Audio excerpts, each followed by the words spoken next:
Wait. Is broccolini that stuff y'all said was like a mix between broccoli and like asparagus? Like it was long?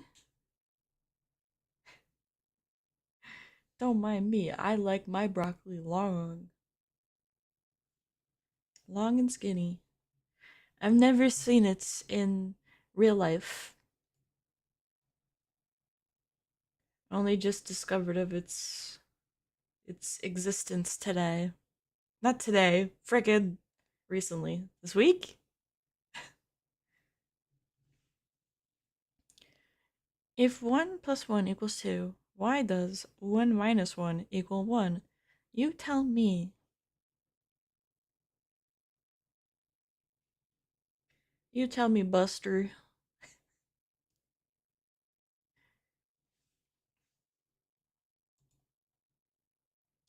So I have an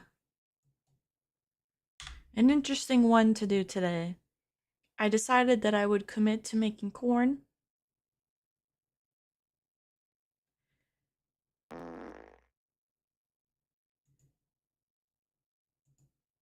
And I'm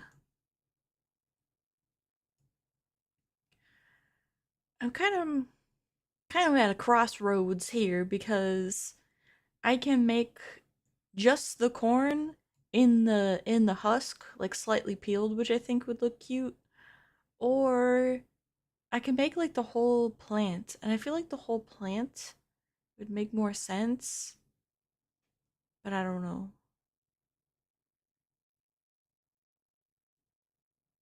Why are you making corn? Twitch is a family-friendly environment. Uh, because we're an adult-only family? Question mark.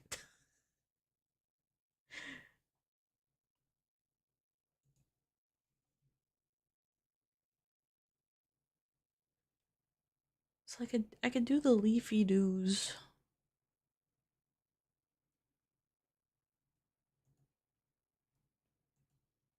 I could just do the corn.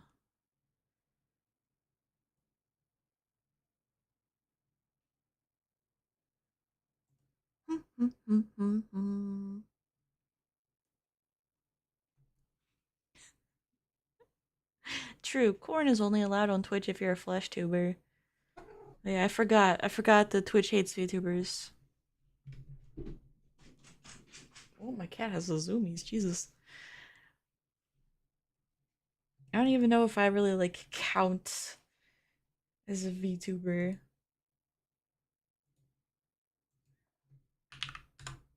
I got a little anime girl bopping around, but I don't know. I don't behave like most. What the freak? Whoopsie daisies. I don't behave like most VTuber ladies. What do you mean? Well, I'm just like I'm not interested in a I'm not like the other girls type sense. It do be sounding like that. I don't know. I don't like attention as much as other ladies in the sphere, and I mean that with peace and love.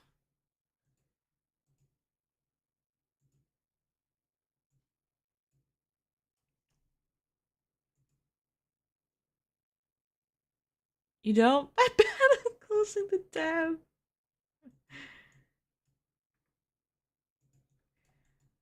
Oopsie daisies. Alright, I'm gonna make a corn shape out of this paper towel tube.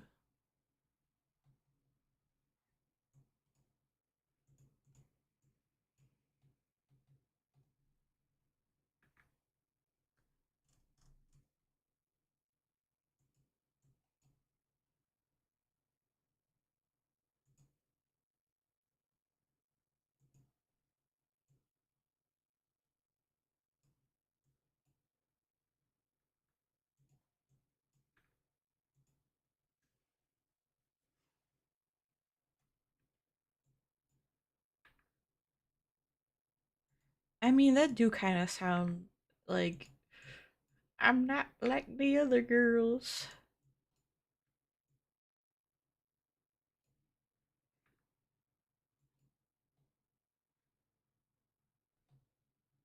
Just kind of lost my will to cater to an audience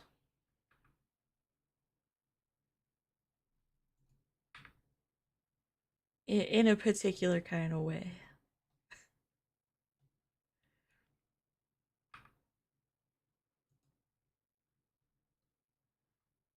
I'm not trying to like sap every dollar out of every male and or female. So no feet, it's over, bros. Why do you think I stream with just the head? Just the tip?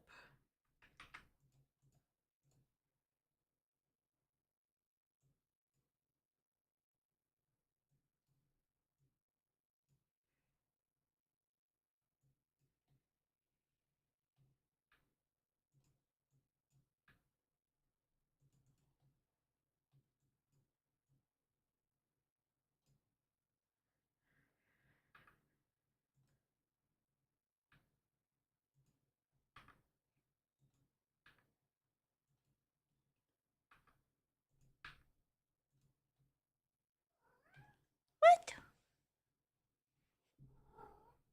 Hello again, Chippy.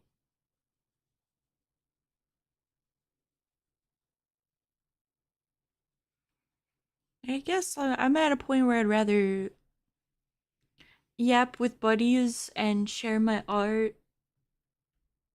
I'm I'm not like really pushing myself as a hashtag marketable VTuber. I'm not trying to be cute. I'm not trying to be funny.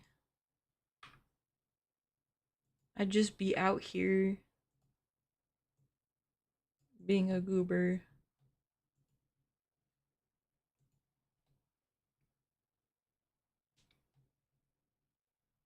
Should try to model an artichoke. Artichoke.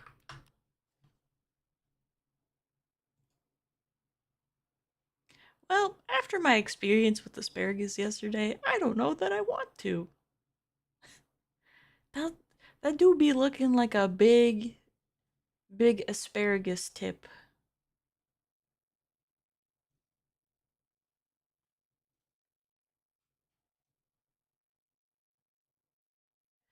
I made I cooked asparagus hearts for the first time the other day. It was weird.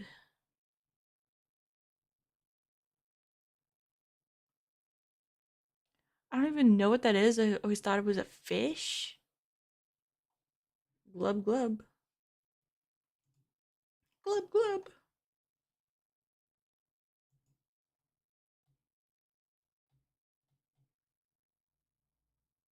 I do be working on my videos again.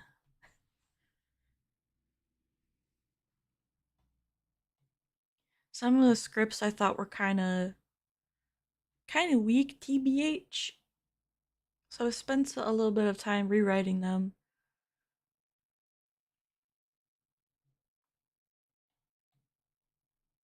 I think I'm good with this.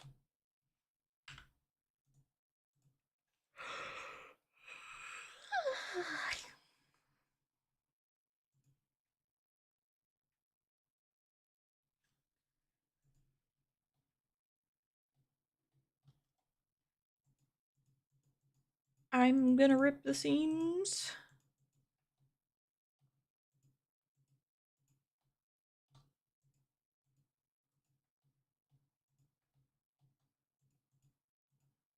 This big round thing in your face.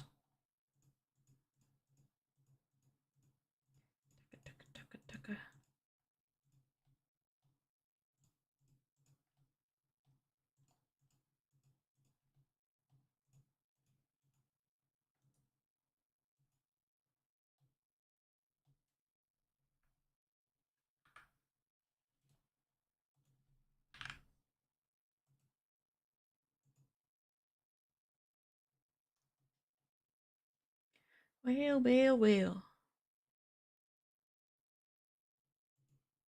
Wait, why is it? Hold up.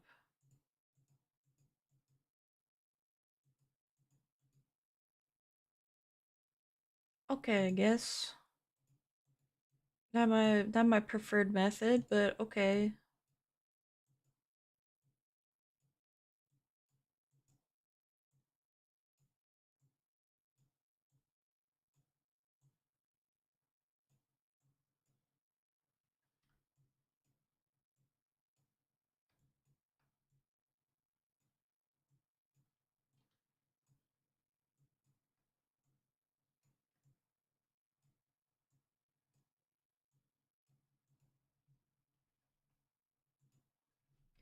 Corn texture.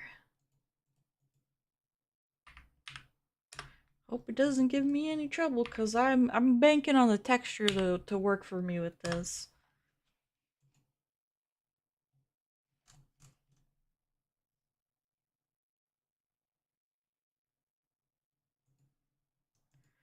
New corn matte image texture corn text texture paint.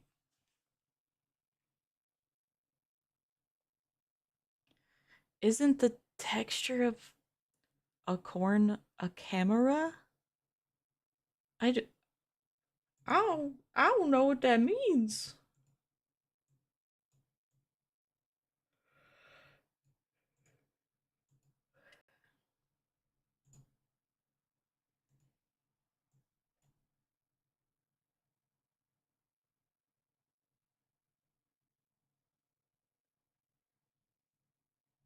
Now, hold up 1 minute.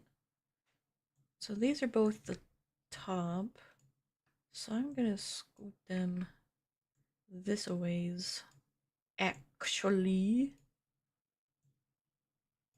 Actually.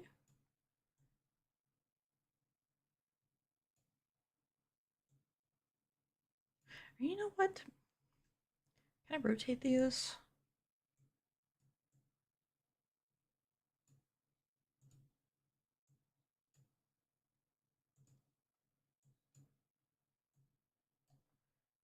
Okay, I'm gonna move these out the way. Skirt.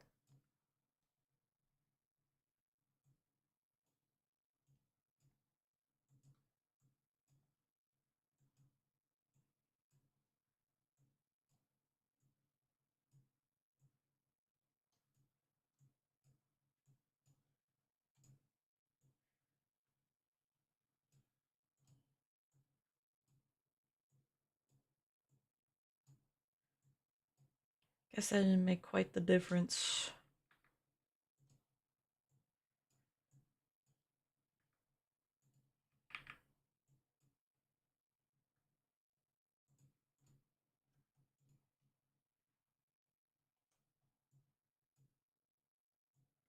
And I'm gonna move these guys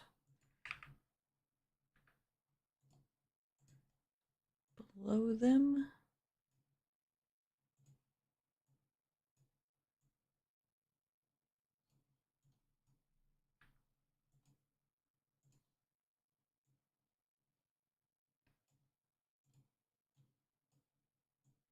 Dang it, Bobby.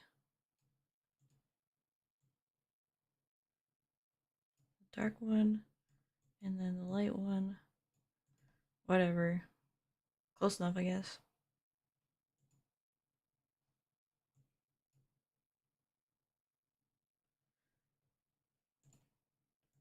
I'm gonna attempt to make a color gradient. I'm gonna make it. I'm gonna make it darker.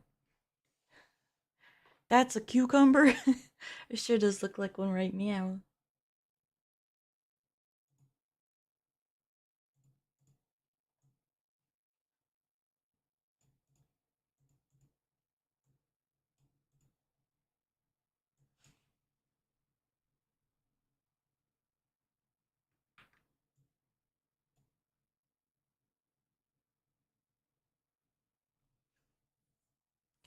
Okay, so what I'm gonna do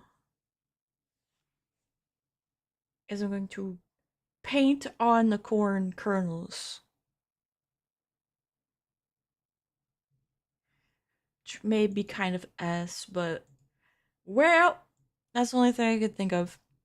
I'd like to put on a bitya to listen to in the background. I have two choices for you. We have new leaked document mentions surviving aliens. It's an interview podcast type deal, type beat. And then scientists scanned the Amazon, then this appeared. Kind of sciencey. Vote now or forever hold your peas.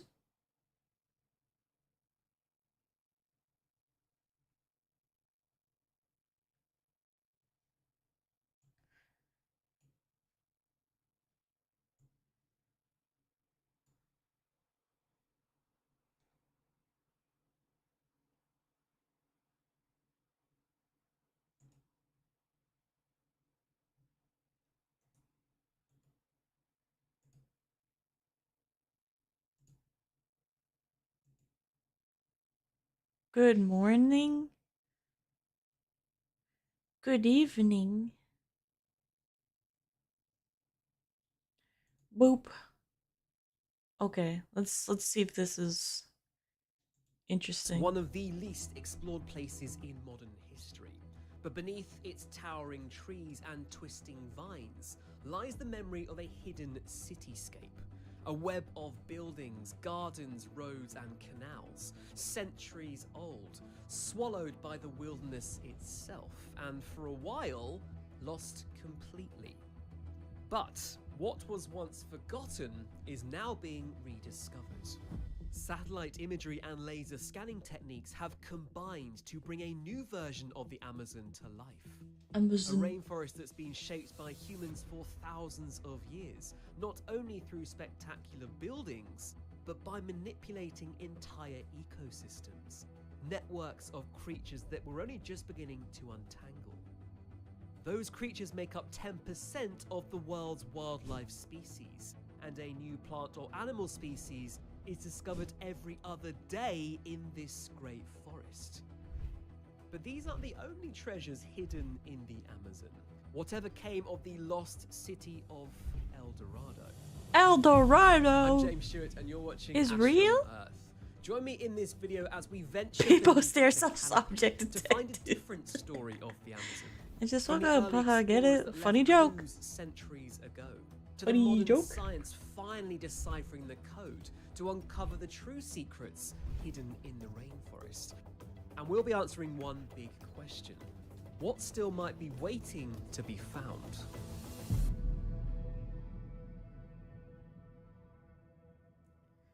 With 6 million My square kernels be a kilometers little of tighter. continuous green canopy, the Methinks. Amazon comprises more than half of Earth's total remaining rainforest.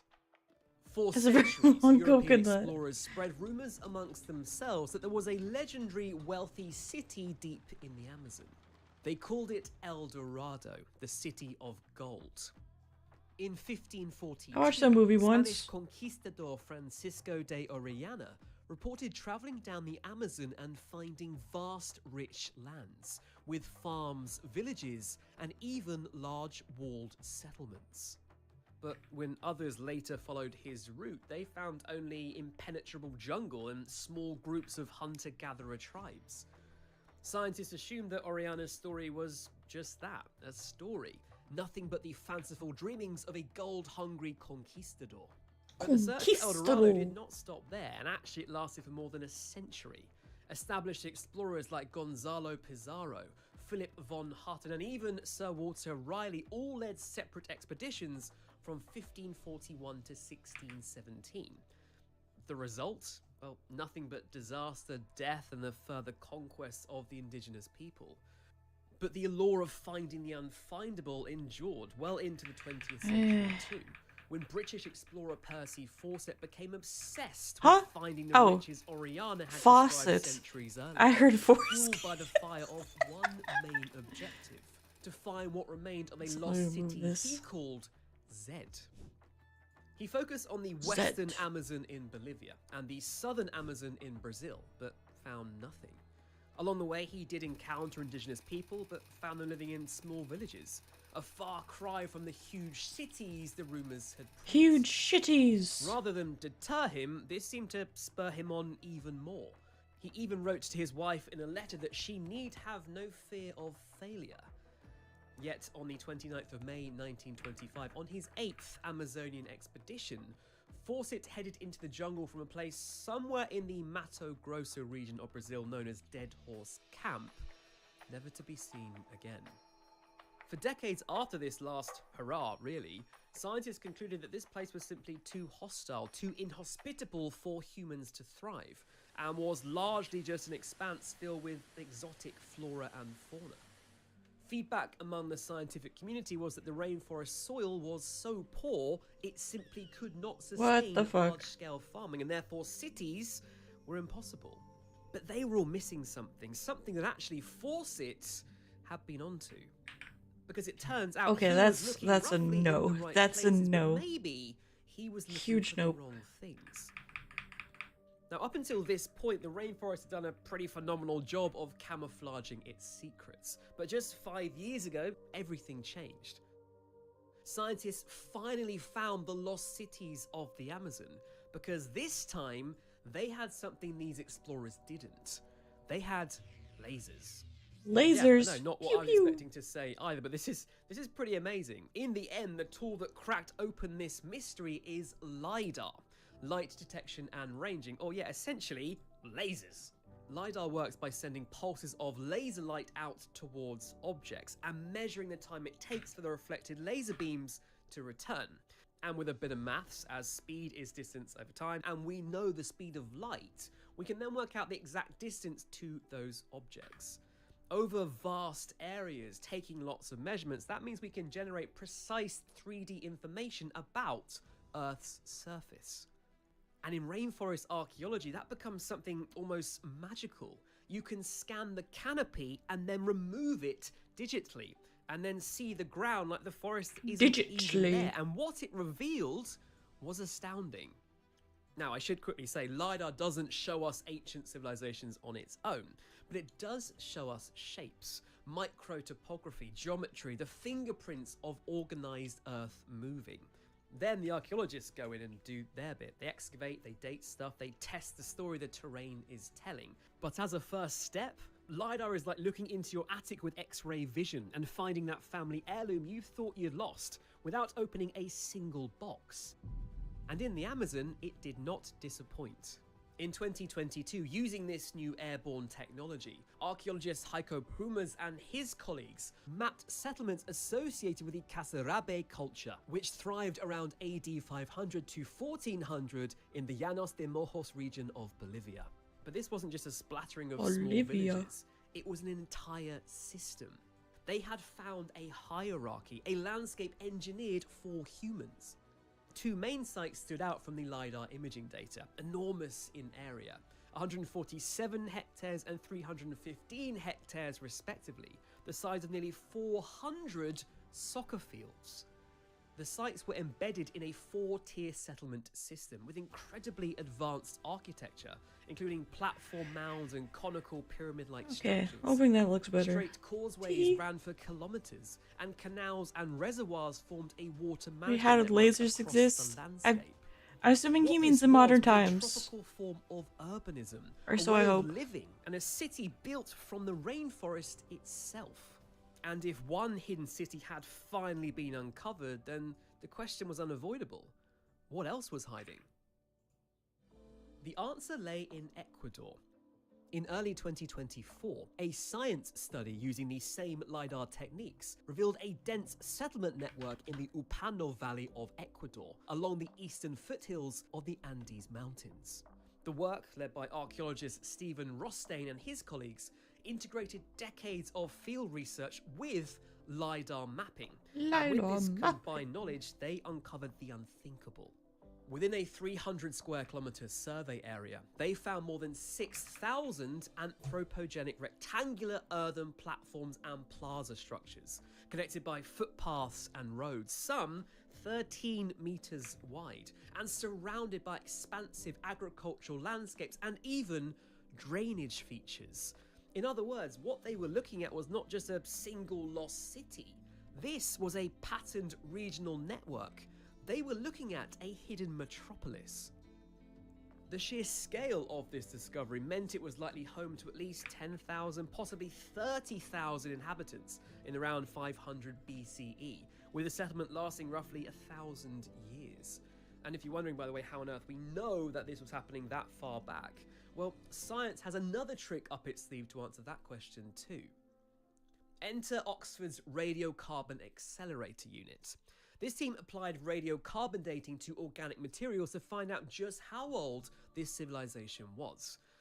To quickly explain how this works, every living thing absorbs carbon from the atmosphere, whether that's through photosynthesis or eating stuff that photosynthesizes.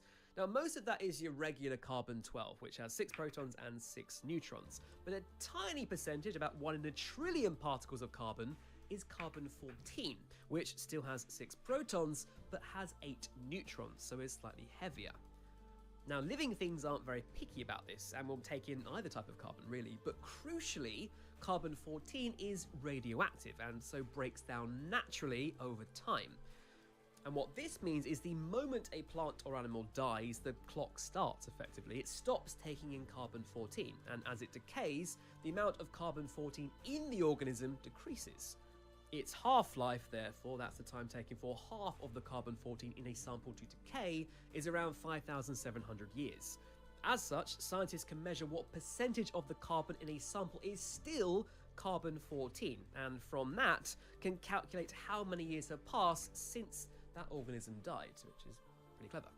When used in tandem, these two techniques reveal incredible things. Think of LiDAR as finding the where and the radiocarbon dating determining the when. As amazing as all these discoveries undoubtedly are, they are just zoomed in examples of the mysteries the canopies hid, and they're hints of something far larger. Really, Bolivia and Ecuador were just the close-ups. The next step is the wide shot, and here's where things get wild. In 2023, Brazilian geographer and remote sensing specialist Vinicius Peripato did something pretty bonkers. He applied this same concept but on a far larger scale, taking an Amazon-wide approach to hidden archaeology. He and his team used LiDAR data originally collected for forest biomass work and scanned 5,315 square kilometers across the basin, which, yes, might sound impressive, but remember, this is the Amazon. That's roughly 0.08% of the whole thing. But here's where it gets interesting, because even in that tiny slice of this monstrous green pie, they identified 24 previously undetected earthworks beneath the closed canopy. Now, if you were to apply those same numbers to the unscanned parts of the rainforest, they estimated there are between 10,272 and 23,648 large-scale earthworks still waiting to be discovered, with many likely concentrated in southwestern Amazonia. What? Peripato's team also found statistical links between earthwork probability and dozens of domesticated tree species, 53 to be precise. Now, what this means in real terms is that ancient people shaped the forest. The species that increased near earthworks were very likely planted, protected, and even encouraged. This part of the Amazon shows huge long-term human influence. If these predictions hold true, it just goes to show that hidden doesn't necessarily mean mythical. It means not yet measured at the right resolution, in the right dimension, and by the right method. And speaking of, there is still one place that so far eluded all of these scientists: El Dorado. Do you know what I wish would elude me? Data brokers. Those annoying people that are more than happy to sell my personal info a bit more private, as we head back to El Dorado. Yeah, we touched on this place right at the start of the video, and it turns out the reason we cannot see it is because it never existed. Yeah, sadly for all of those would-be treasure hunters, the gold one was actually not a place, but a person. The name comes from the Muisca people who lived high in the Andes of modern-day Colombia from AD 500 and still do to this day, actually. To the Muisca, gold wasn't a symbol of wealth or private treasure. It had a deeper meaning. It was sacred. During rite of passage ceremonies, a new ruler, known by the Spanish as El Dorado or the Golden One, would undergo a dramatic The ritual. golden one. His body would be covered head to toe in gold dust, and he would set out on a raft into the center of a sacred lake, most famously Lake Guatavita, 75 kilometers northeast of what is now the capital, Bogota. Once in the center, priests and attendants would cast gold and precious other things into the lake as offerings.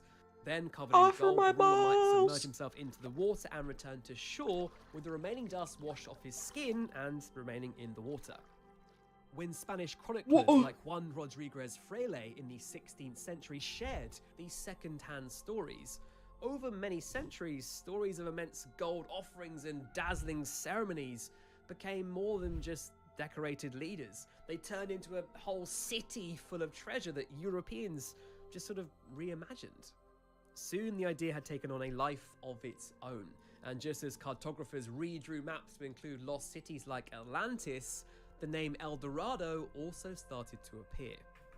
Fortunately though, science eventually intervened, and remarkably a gold raft depicting the exact scene we've just described was found in 1969 by 3 villagers. It was hidden away in a small cave in the hills, showing the man covered in gold going out into a sacred lake. The real story Sacred lake. of El Dorado. Lake of piss! So yeah, in the end, scientists weren't able to uncover a city of gold, but they did find something. How are we watching arguably corn on way more stream? valuable. Are you complaining? Now we go deeper, literally. How many years for the corn? What do you mean by this? Secrets isn't in a wall. Dude, I'm glad or you're a drawing the road, corn but parts. I was so instead scared I would open stream and you'd be it's doing them soil. one by one on a 3D Bear with shape. me here. I know that doesn't Hell sound as no. exciting, but trust me, it is. Because if Yeah, let me- humans lived in all those amazing sites we've shown. Let me tell you a certain something. So, there's ways to do this easier with like 3D shapes. However, it's done on like, let me rephrase this. Roblox wouldn't be able to read it, basically. Like the 3D bumps. And I mean, I could make individual like corn shapes. But that seems like ass. Also, I looked at other like corns made by other Roblox people, and they're very simple.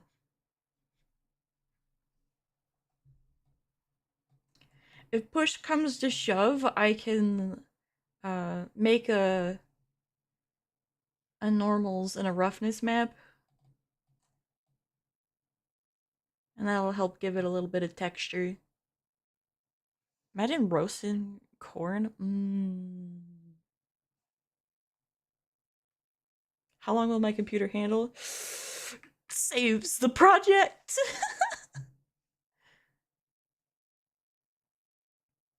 Too much effort for simple models. Yeah. But at least it's like, it's mine. You know what I mean? It would make me happy that at the end of the day I knew that all of it was mine.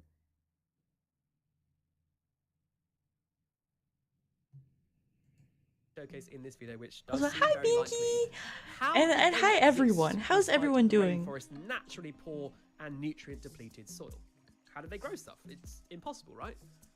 Remember at the start of the video when we said all of those expeditions, right from the 1500s to poor old Percy Fawcett in 1925, all of those had scientists saying part of the reason the cities couldn't be found was because the soil was too infertile to support human life. Remember that? Well, modern day science has since shown that to be wrong too, actually, but in the most shockingly brilliant way. New research shows something surprising. Ancient Amazonians intentionally created patches of rich, dark soil, known as terra preta or Amazonian dark earth, to make farming possible. And this was no accident. In fact, they're still doing it today. Modern indigenous communities like the Kwikuru still make dark, fertile soil by firstly piling up food scraps and organic waste, then spreading charcoal and ash around fields before finally creating these compost middens. Over time, these practices produce carbon-rich soil that thrives with nutrients, even in a region where untouched Hey baby girl, soils you want are some of my typically nutrients? infertile. Try and get your head around this. Ancient Amazonians weren't just passive forest dwellers. They actively managed landscapes. They created fertile ground to grow crops and support large populations. And there's another bonus too. Because dark earth holds huge amounts of carbon, these practices incidentally locked carbon into the ground for centuries or even millennia. That makes Terra Preta not just fertile soil, but a potentially powerful example of long-term carbon sequestration. And that soil does way more than just help provide food. Woven into all of this is the fact that in almost every example we've talked about in this video, the forest itself is part of the construction. In an article published in Science in 2017, Levis and colleagues compared distributions of domesticated woody species with archaeological sites and environmental data, and the link they established between them was mind-blowing. They reported that domesticated tree species are far more likely to be hyper-dominant, where a small subset of species makes up a disproportionately large percentage of the total individuals or biomass in an ecosystem, and that the richness and abundance of domesticated species increases near archaeological sites. This is pretty Now, corny. This doesn't mean every single hectare of the Amazon forest was designed, but it does mean the old binary of pristine versus human is too simple. The Amazon can be wild and historical at Only the 2 same a.m. time. And in a cruel I twist of slept irony, 6 all of that hours, currently carbon running that on soil chicken locks nuggets in is Minecraft. the very thing that's most That sounds under threat. unpleasant. The Amazon holds roughly 150 to 200 billion metric tons of carbon in its forests and in its soils, an amount comparable to the last 4 to 5 years worth of global CO2 emissions.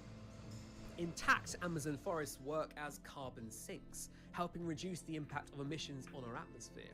But that sink has weakened. And in 2019, parts of the Amazon actually released more carbon than they absorbed.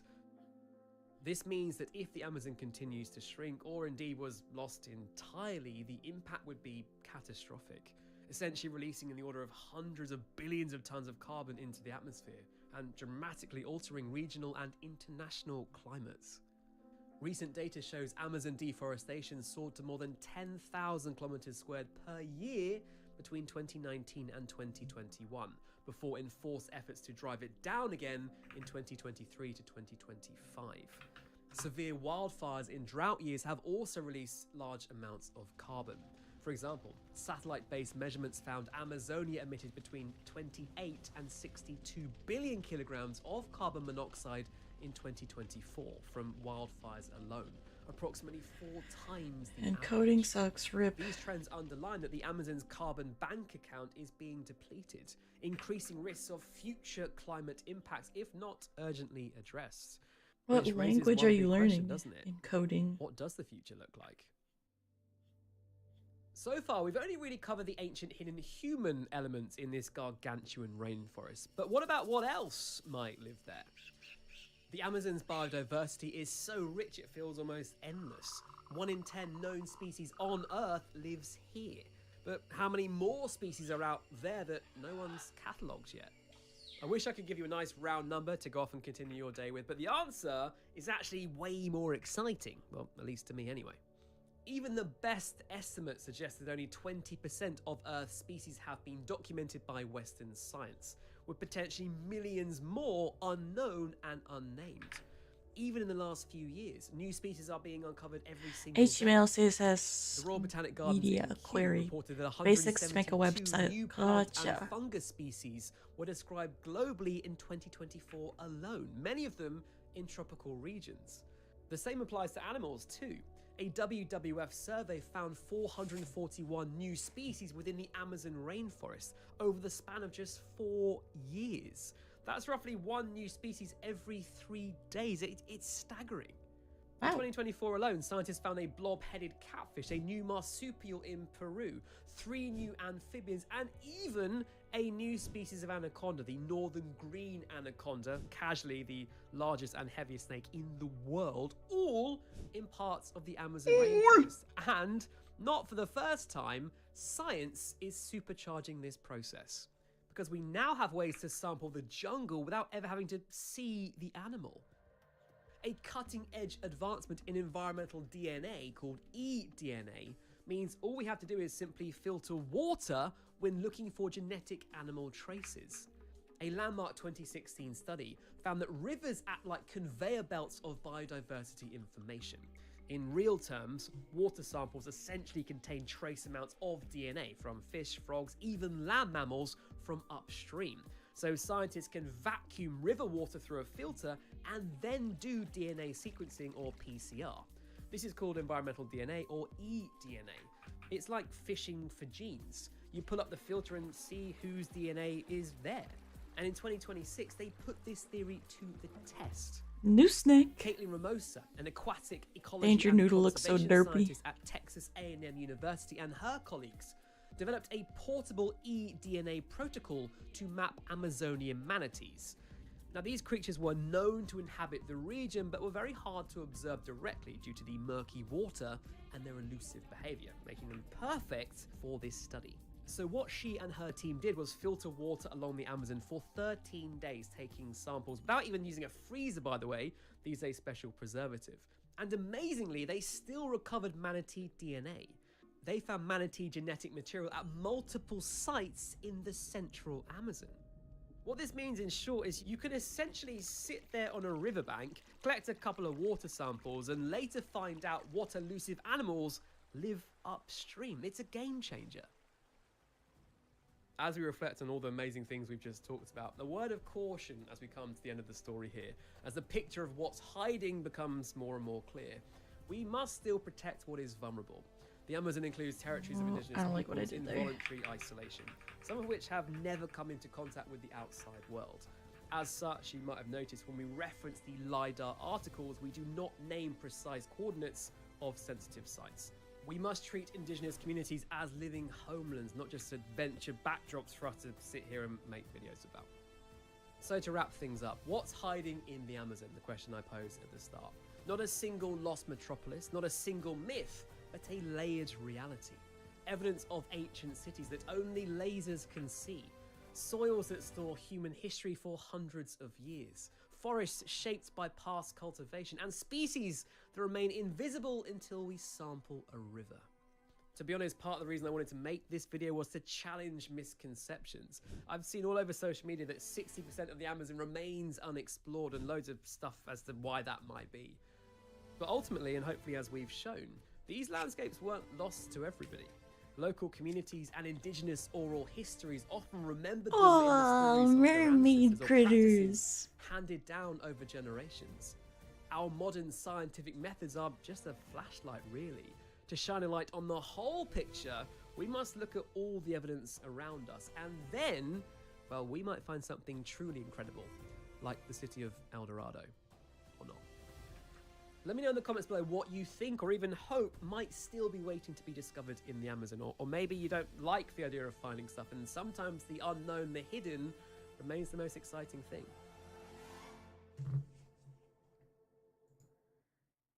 Well, that was a short one.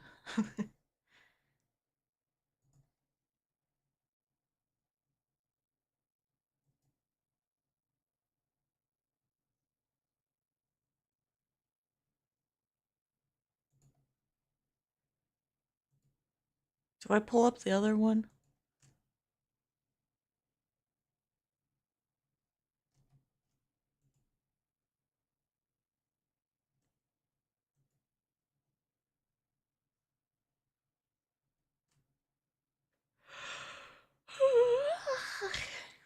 My bad.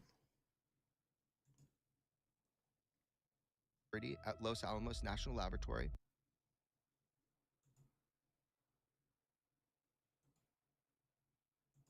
All around us.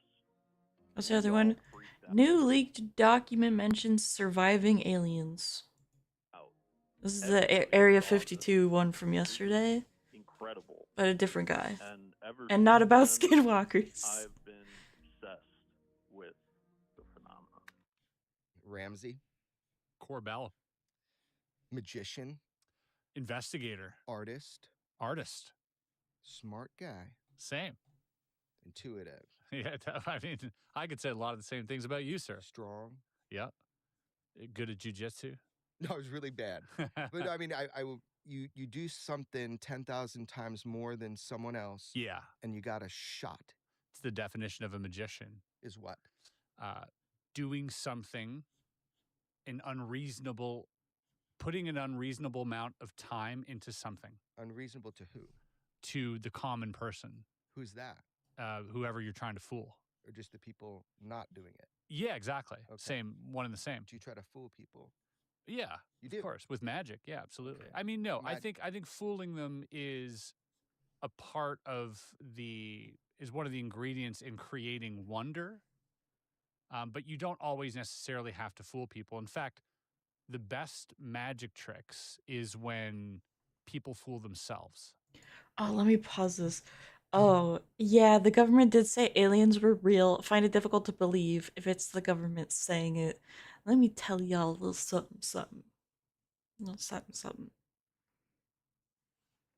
So I listened to a few conversations from various quote unquote experts, like people working in the CIA, and they've been given clearance to talk about certain things.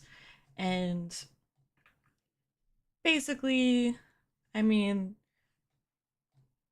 the way we perceive our government and how much we trust it was part of the conversation and all that jazz. But let me tell you a little lore fact about me. So my dad, when I was pretty sure like still in elementary school, came up to me with a document he had printed off. Or actually no, it was I was reading it off the computer, my bad. And he called me over. He's like, "Go ahead, give this a read." I remember trying to read it, and it's really difficult to parse, even for a well-spoken, well-read 8-year-old. So I was just like trying to absorb the information and kind of struggling and like rereading and the language was very complex. And careful, let me put it that way. And so after a bit, my dad asked me, he's like, "So what do you think this means?" And the only thing I really like got from it was something about I don't even know the exact words they use, but I'll give you an example, like non-human intelligence, right? And he's like, "These are leaked government documents. Don't tell anybody that I have these." And he said, "They're real." Bros, my dad was so hype about that.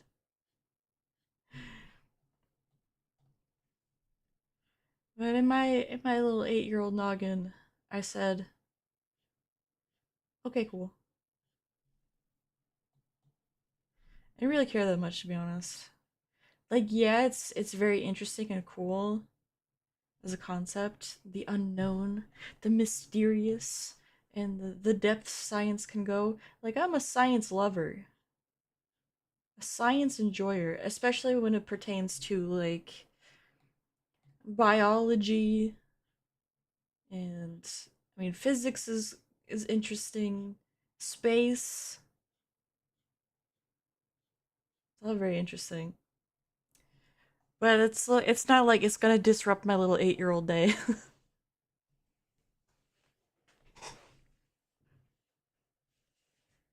So I don't know if growing up I'd say I was a believer necessarily. I wasn't one of those crazy like they're out there, man, kind of alien enjoyers.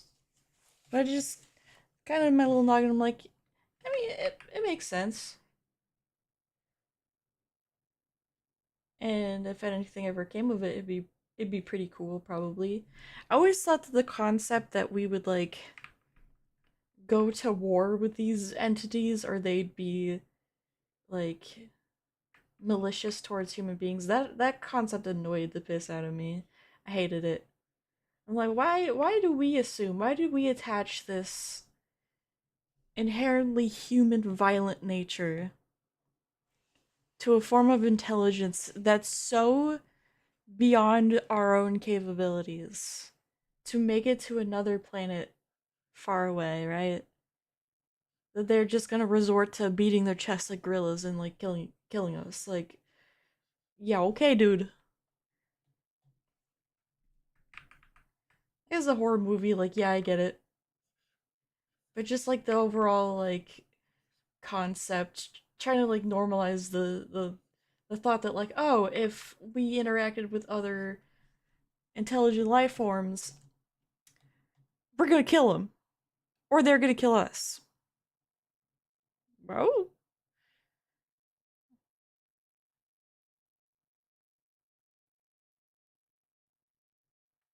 because animals wouldn't have violent behaviors, huh? What are you saying, my brother? I might be misinterpreting. Because I mean, we exist without violence upon animals necessarily. Like, we don't have to.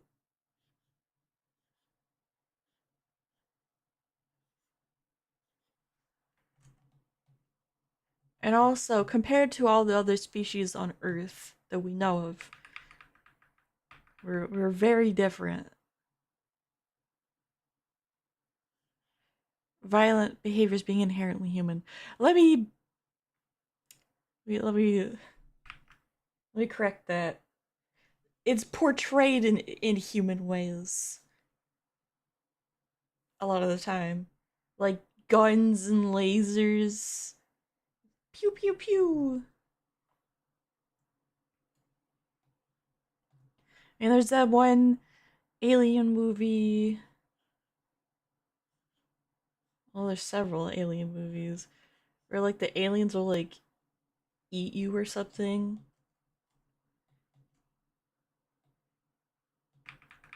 Kind of not liking how this corn's turning out up top. It's easier to understand this way for the average American.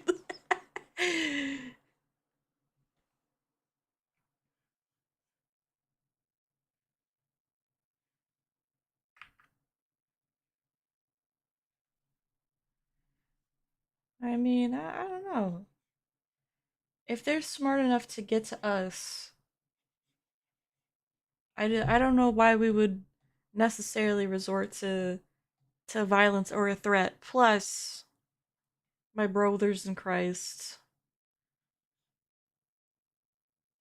they've been around for a minute. There are theories, I don't know how true they are necessarily, that they've even like interbred with us.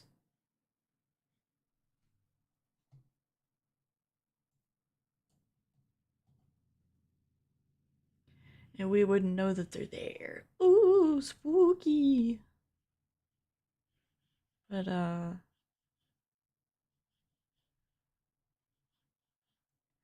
say like if they're observing us, that makes sense. Like how we would observe critters in the Amazon. Taking a little look see. You don't have to like brutalize them or make them fear for their little squiggly lives. Like, I mean, of course, everything depends.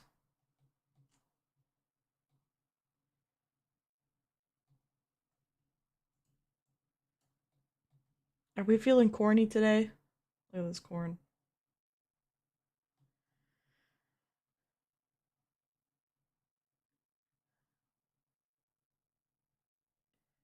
I send you the song is all you need to know about aliens. The song Oh, I closed my Discord. Corn. So true. Here's my opinion on aliens. Every Stellaris run in a nutshell. Is this safe to play on stream? Let's be xenophobic. It's really in this year. Let's find a nasty, slimy, ugly alien to fear. There's no more cutesy stories about E.T. phoning home. Let's learn to love our neighbors like the Christians learned in Rome. We know we ought to hate them. They're different, you see. We've seen they're mean and ugly on movies and TV. The folks that ought to know have told us how it's got to be. The gospel truth is found in scenes from Alien and V. Let's wipe out any life form that seems to be a threat. We'll serve them up a genocide they never will forget. Cause if we miss a couple, they'll breed a couple more. And soon we'll all be hating twice as many as before. You see, aliens can never be as good as humankind. A more delightful race than us you'll never ever find. So step aside, you star slime, we're ready for your worst. We know you want to beat us, enslave us and defeat us, oppress us and browbeat us unless we get you first. You know, I saw a guy say he theorizes that the best way to kind of like or just like a strategy to end racism is if we came together against aliens.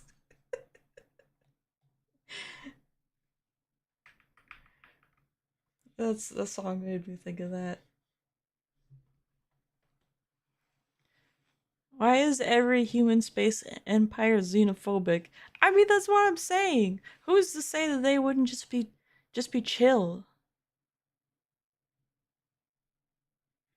Like you've had to have seen the goofy images of like the green people with the big old black eyes smoking weed and chilling.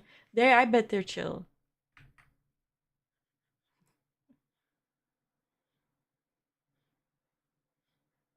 I'm not a Coke drinker, but I'd crack open a can with one of the boys. So we self-racist with extreme racism. Exactly. Exactly. That's pro-alien propaganda.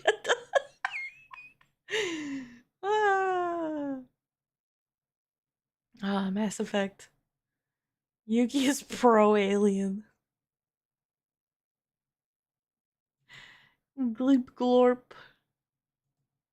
And the same could be said for a psyop. You know, Is your aim to create wonder? with magic, Because you said yes, that okay, yeah, right, magic with a Magic the G? Gathering. with a C, with a G and a C, with a G and a C. Yeah. How do you turn this down? You're so loud in my head, Ramsey. For a long time, you've been loud in my head, and I don't. But I can turn you down. You're too. Let me know if this is. Hold on. Well, I'm now gonna do this. Yeah. Okay. So this. I want to have control of turning you up or down. So this is me, and this is me. Yeah. Go again. Talk. 1 2 1 2 1 2 1 2 1 2.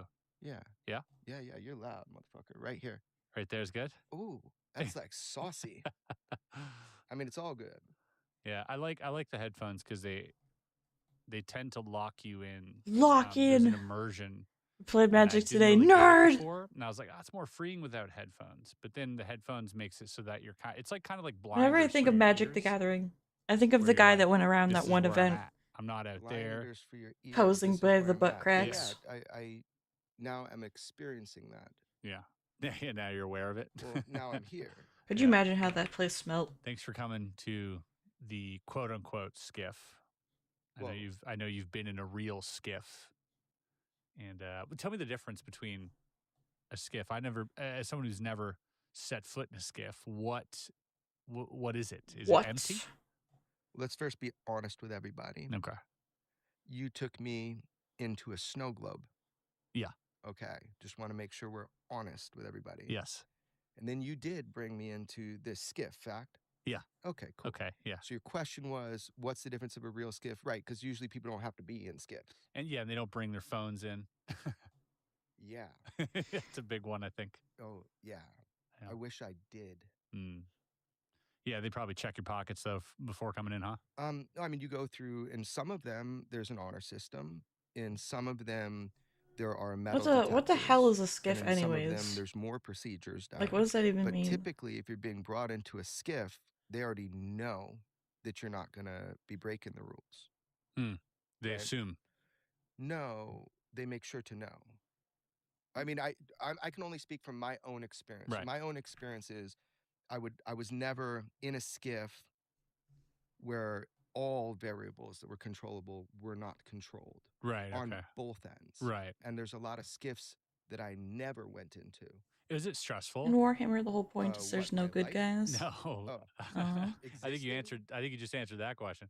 But no, getting into a skiff, like that Yuki's moment where an you're like alien crossing in the disguise, threshold, imagine. You know you're in this sensitive, Nerds said the VTuber making compartmentalized porn for the information facility. Roblox game. It's, you hear about the things that go on in the skiff, and the things that are talked about are obviously a sane of the skiff most is a life. sensitive nature. It's like a boat, Do you feel that sort but of for reverence as you sand. cross a threshold into one of these places? Do you feel Does anxiety, it like go in the is there, like, sand? a sense of relief or release that there's nothing recording anything you're saying? Is there? Well, that's not always true, that there's nothing recording what you're saying inside of a skiff. That's not always true, first of all. Now you're asking me a personal question. And my personal feelings, if I can be completely honest now, which I can be, is that my personal feeling is I've never walked into a skiff, once invited, that I didn't feel 100% comfortable. I wouldn't. In fact, I didn't. You've refused to enter a skiff? Yes, sir. George Knapp and I refused to go into a skiff. This was mentioned in The Sleeping Dog. Foxy, I don't have a memory for it because I just quickly... Sure, Did he just say fuck? No, I get it. Didn't censor on I'll refresh your YouTube? memory. You were invited into a skiff, and then you were advised by your lawyer not to go, because your lawyer's like, if you go in there and you say this stuff, they might have a right to classify You just it. made an assumption. I did? Yeah. What was my assumption? Nothing I could have said could have been classified. Okay. I'll explain it to you. But the lawyer in the movie, you said that the lawyer, that was one of the things he warned you about, was that they can just basically classify whatever is said in there, and that way you're never allowed to report on it. Okay, I'm not trying to be mysterious. I just have to be very specific, because now you're asking my brain to unravel something which I haven't really seen in a way, in a big way. So let's go there. Let's go into this one little tiny hair and let's split it. Sure. Okay. Horn. Behold. I was supposed to testify in front of the American public. My caveat to that, or condition, was that the American public gets to see some of what I've seen and some of what George has seen. A tiny fraction. Footage that is absolutely non-harming to American national security and Five Eyes national security. The difference would Five Guys national security and prize footage, because satellite capability is like a submarine is really classified. Its whereabouts and the capability of satellite, if you look at what's out there in the natural world, is very limited, like extremely limited. So no satellite footage. If it had ever passed in front of my eyes, that's not something that is safe. Additionally, let's say there's 2 UFOs that swarm from the left of camera towards the right, kind of make a half loop around a Russian asset. But that Russian asset, not just being satellite or whatever, actually it was low visual, so not satellite, but that asset, they didn't know that we were and could see them. So that's a no-go. I see. Right. Yeah, because now they're aware of, whatever drone or whatever satellite's looking at them. So strategic surprise is one of the greatest threats that we participate with, dealing with on a daily basis as a nation and as Five Eyes. So when you have the ability to see and people don't think you can, that would be considered national security. Okay? Yeah.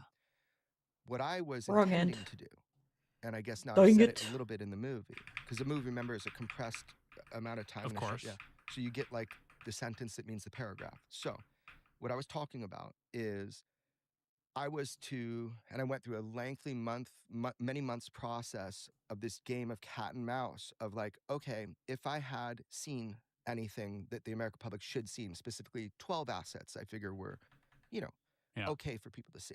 You know, no one piece of footage is going to prove everything to everybody, or even anything to anybody. Yeah, but you makes got to sense. take your shot, Mhm. right? So, and there's no reason why UFOs should be, the existence of UFOs should not be classified.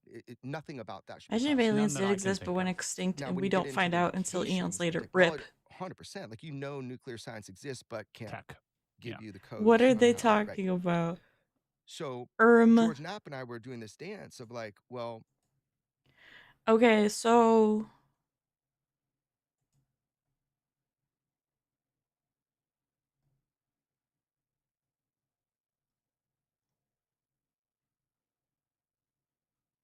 yes, this feller, I believe, is UFO investigator, and they're discussing a movie he was in called Sleeping Dog, a documentary film about his life as a UFO investigator. This includes some military footage as well as documentation suggesting that there have been alien remains found at crashes.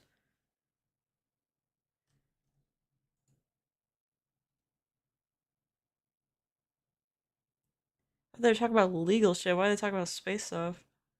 New leaked document mentions surviving aliens. So the guy, I guess, that's being interviewed with this black magic shirt with the cat on it, this red mug guy, this is the guest. And the other guy doing the interviewing is a magician.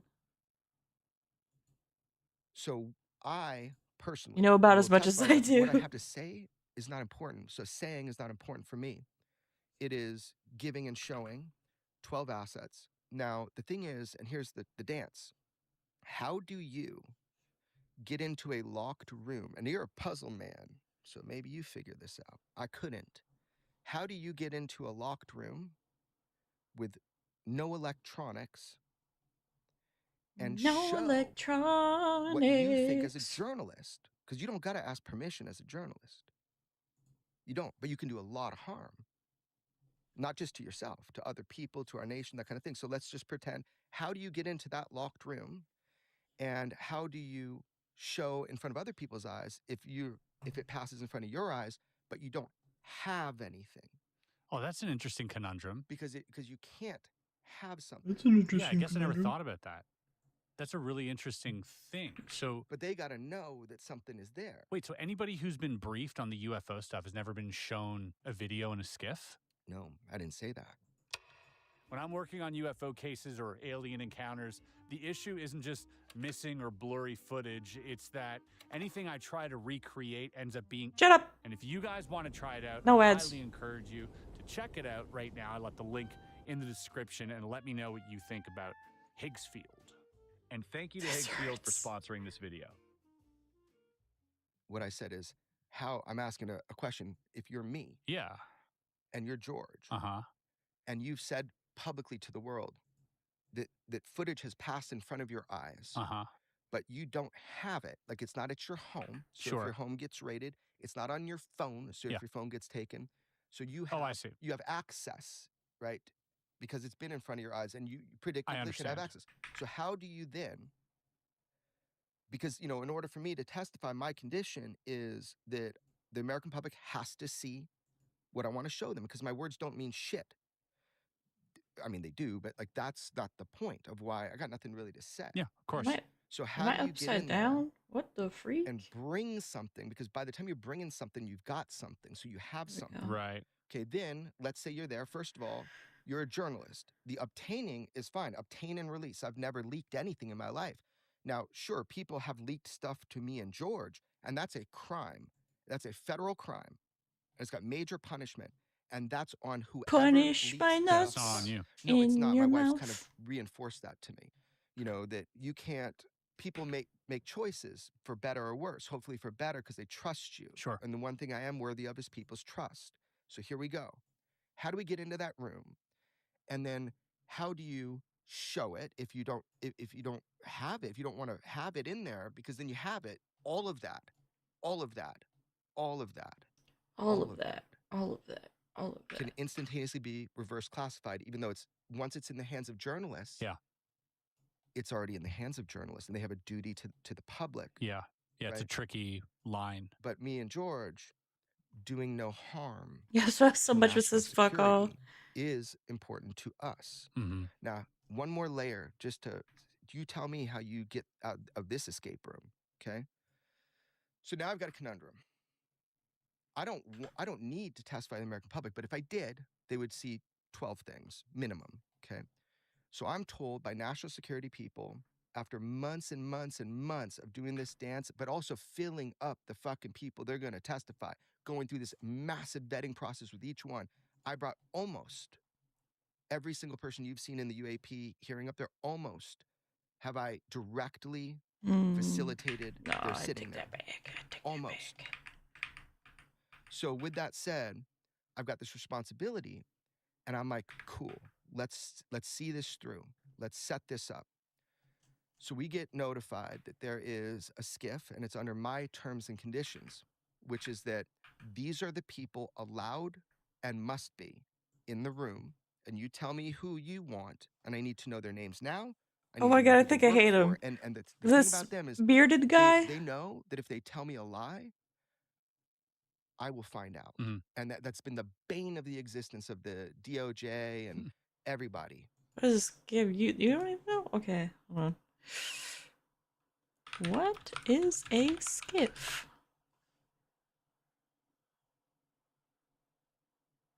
Woat.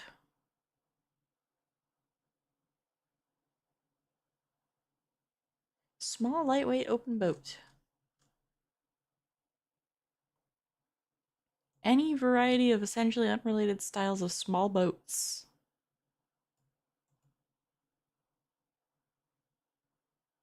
Especially a flat-bottomed rowboat.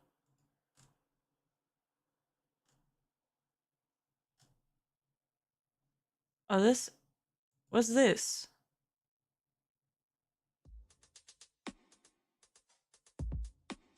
Security clearance. Oh! Security clearance. Hi, this is Lindy Kaiser with clearancejobs.com. What is a sensitive compartmented information facility, you ask? It is a place where you can do top secret or secure or cleared information governed specifically by intelligence community policy directives. SCIFs are those facilities where cleared workers go to work. If you have a security clearance, you certainly know and understand the SCIF life, as it were. Where are my knuckles when I need them? And so we've written about it at Clearance Jobs. We had a white paper. We recently had somebody kind of talk about their SCIF life experiences. SCIF is one of those things where you can say what happens in the SCIF truly does stay in the SCIF, or it's supposed to. Again, it's either can be a room, sometimes as small as like a closet area. It can be an entire floor or facility, almost to the extent of a building. What makes the SCIF is the set of parameters within that, again, ICD policy directive, and then also the certification of the government. So we've gotten asked even recently, especially with COVID, hey, can I just build my own SCIF? Why can't I put a SCIF in my garage? The soundproofing would be fantastic. And the reason is because of that certification piece of it. So just because you build a SCIF, it is a SCIF. That doesn't actually make it a SCIF as far as the federal government defines it, does not make it a place where you can put classified information. Now, there's certainly senior policy officials who might have a SCIF in their house. Yes, we do know of that existing or having existed, but you'd have to be pretty important to go through the cost, the time, and again, for the government to say, yes, you're important enough, we're going to go to your house.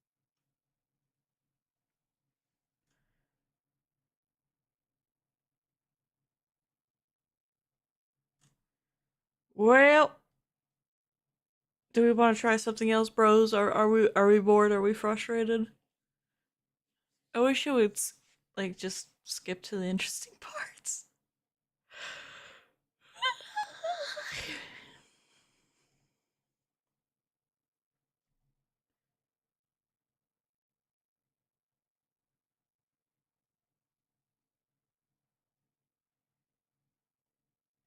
Watch Yuki Buns, trust.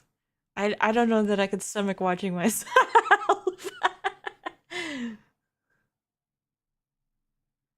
Yeah, let's give this one a shot. I'll read to you the title. 6 quote-unquote ordinary photos hiding disturbing stories by a channel called Lazy Masquerade. I have no idea who they are.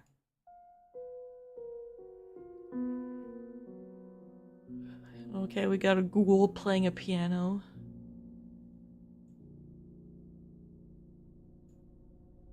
Cool intro, bro.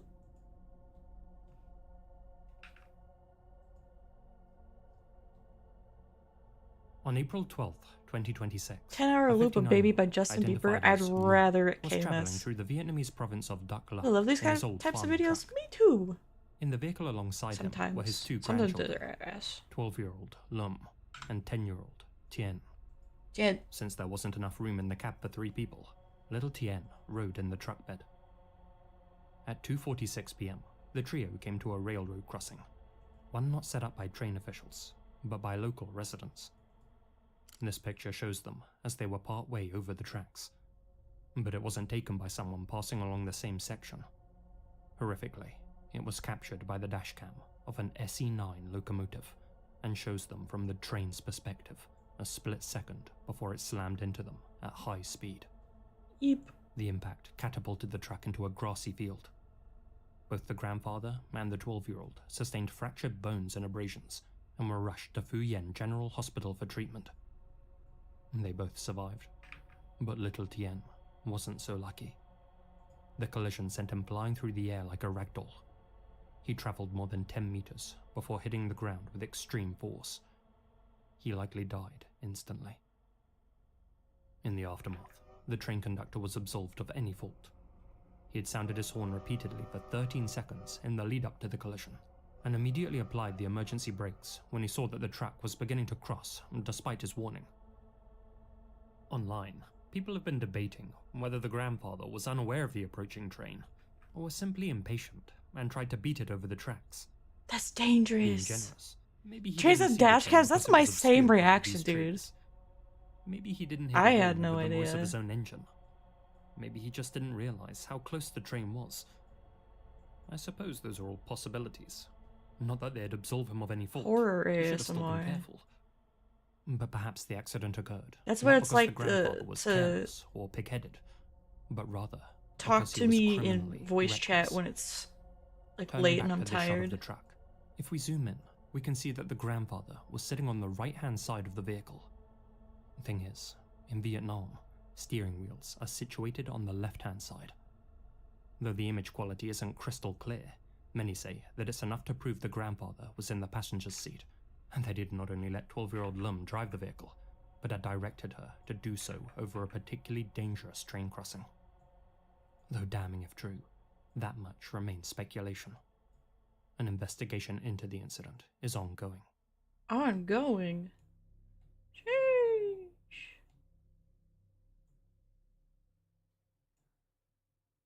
This is the Tinder profile Lady was of ziplining and Miguel saying her Cortez harness wasn't on Miranda, tight enough. Then she. a bacteriological chemist who lived in the Iztacalco district of Mexico City.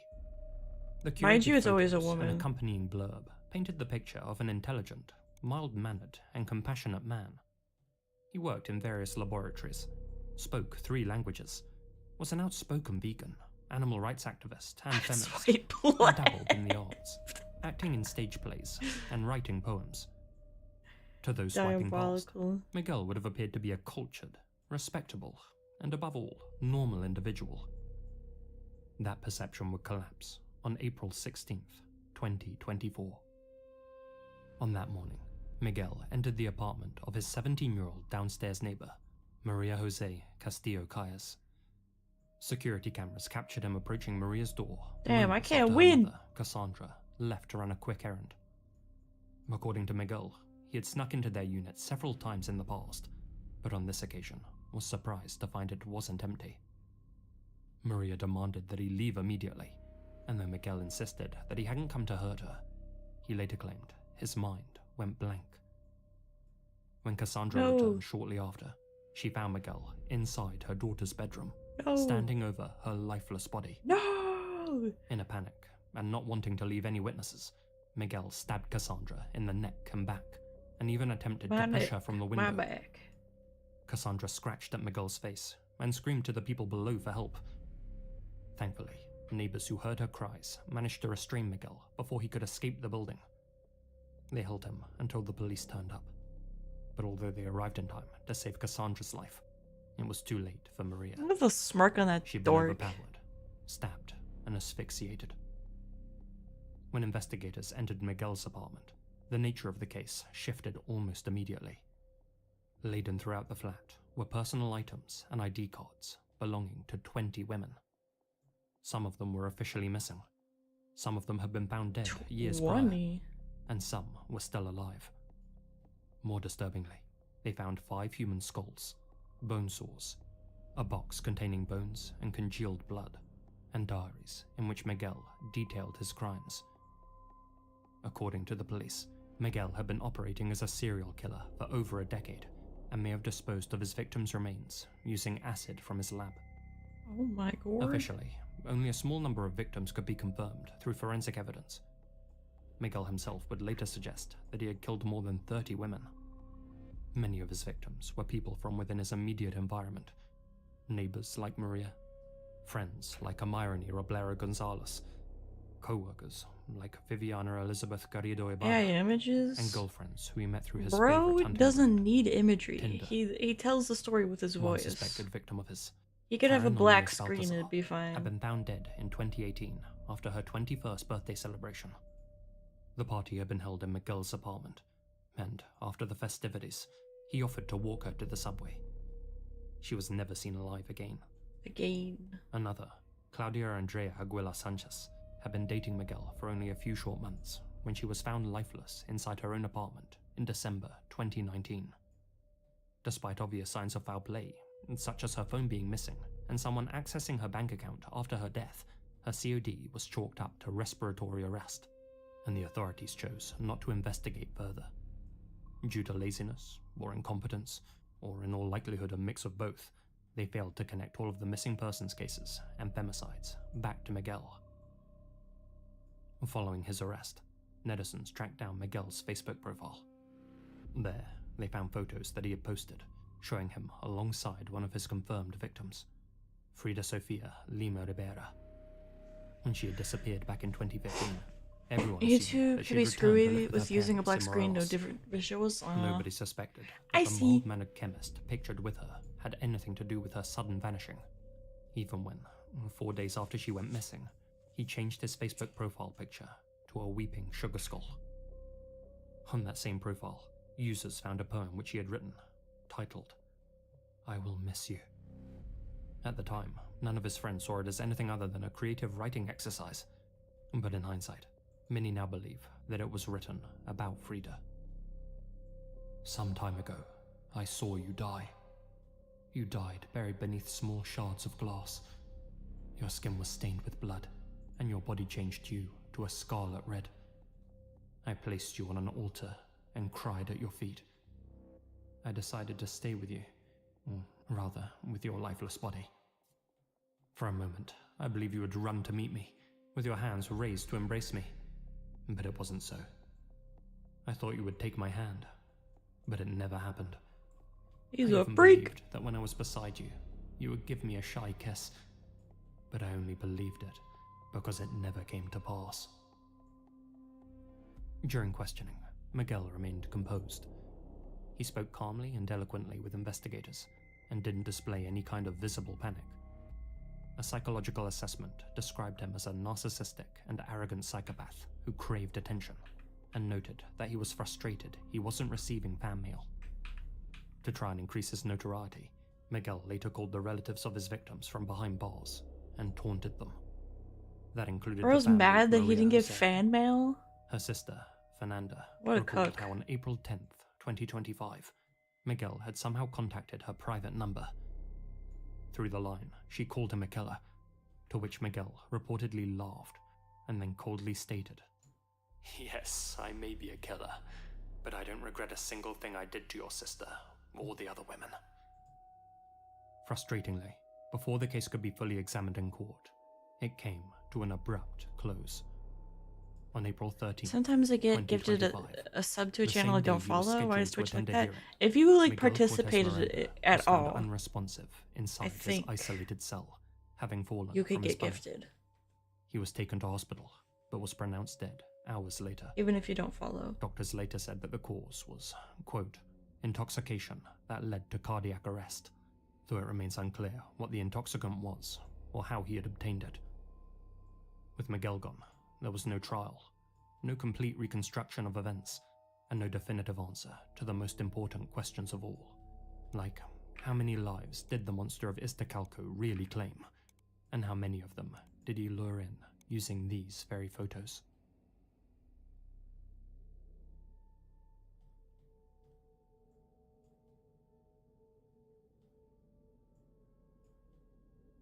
Raja Raghuvanshi was a 29-year-old businessman from Indore, India. Friends described him as hard-working and soft-spoken, the type of guy who followed a fairly traditional path in life.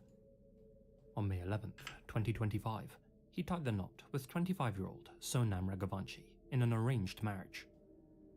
Despite not really having a say in the matter, both Raja and Sonam were said to have been happy with their parents' choice of partner, and they spent 4 months getting to know each other before the wedding. The ceremony was photographed from every angle, marking the beginning of what was expected to be a long future together. A week after this image of the happy couple was snapped, Raja and Sonam left for their honeymoon in Mikale, a remote mountainous region known for its dense forests and beautiful valleys. On May 22nd, they made the journey down thousands of stone steps to reach one of the area's most well-known landmarks, a living root bridge formed from intertwined tree roots. They stayed overnight in a small homestay in Nogriat village, and the following morning began the long climb back up toward the main road. Arranged marriage never At ends some well. point along that route, something went wrong. Never really hear and anything Raja nice about and him, I Sonam suppose. disappeared. By the evening of May 23rd, both of their phones had gone silent. A final call had been made to Sonam's family earlier that afternoon, but contact abruptly ceased. The next day, the couple's rented scooter was found abandoned by the roadside, with no clear indication of where they'd gone or what had happened to them. But the terrain offered a straightforward explanation. The pair had fallen somewhere along the trail. In a place like that, such an accident wouldn't have been unusual. However, a local guide claimed to have seen the missing couple near Waisodong Viewpoint with 3 men shortly before they disappeared. On June 2nd, Raja's body was spotted by a drone at the bottom of a deep gorge near the Waisodong Falls. It had been there for days and was partially decomposed, but his brother was able to identify him by the tattoo on his hand. Thing is, Raja hadn't ended up there by accident. His throat had been slit with a machete. His wallet, gold jewelry, Oh, and the wedding girl ring had got been him. taken, and his new bride, I want to see Sonia, if I get back was up enough nowhere to be before I... found. For more than No, 2 I weeks, cannot. her disappearance had everyone worried. Her family suggested that she may have been abducted by whoever had killed her husband. But then, on June 9th, Sonam appeared alive and well at a police station in Uttar Pradesh, not to make a report, but to hand herself in. According to reports, Sonam hadn't been a victim at all. The trip to Meghalaya hadn't been a honeymoon in the traditional sense, but something planned with a different outcome in mind. Police claim that the bride was involved in an extramarital affair with her co-worker, Raj Kushwaha. Rather than face the social and familial consequences of turning down her arranged marriage with Raja, she and her lover hired 3 contract killers to travel to Meghalaya after the wedding and remove him from the picture. Phone records are said to place the hitmen in the area at the same time as the newlyweds. The prosecution's theory was that Raja had been lured into a vulnerable position along the route, attacked, and then disposed of in the gorge. Despite turning herself in, Sonam denies any involvement. The 3 alleged hitmen, as well as Sonam's colleague, Mr. Kushwara, have since been arrested. As it stands, the investigation into the killing is still ongoing, but prosecutors are confident that Sonam and her accomplices intentionally took Raja's life. With all that context, this wedding photo doesn't show the beginning of a union, but rather the final performance of one, because, allegedly, at the time it was taken, Sonam was already conspiring to kill her new husband. Raja's family are calling for the death penalty if any of the accused are found guilty. As a side note, on Gyaras, the 11th day of the lunar fortnight, Raja's brother and sister-in-law Fortnight? welcomed a baby boy into the world. Battle Pass. As Raja himself was also born on Gyaras, they named the child after his late uncle. Within the family, there was a divine sense that Raja had returned.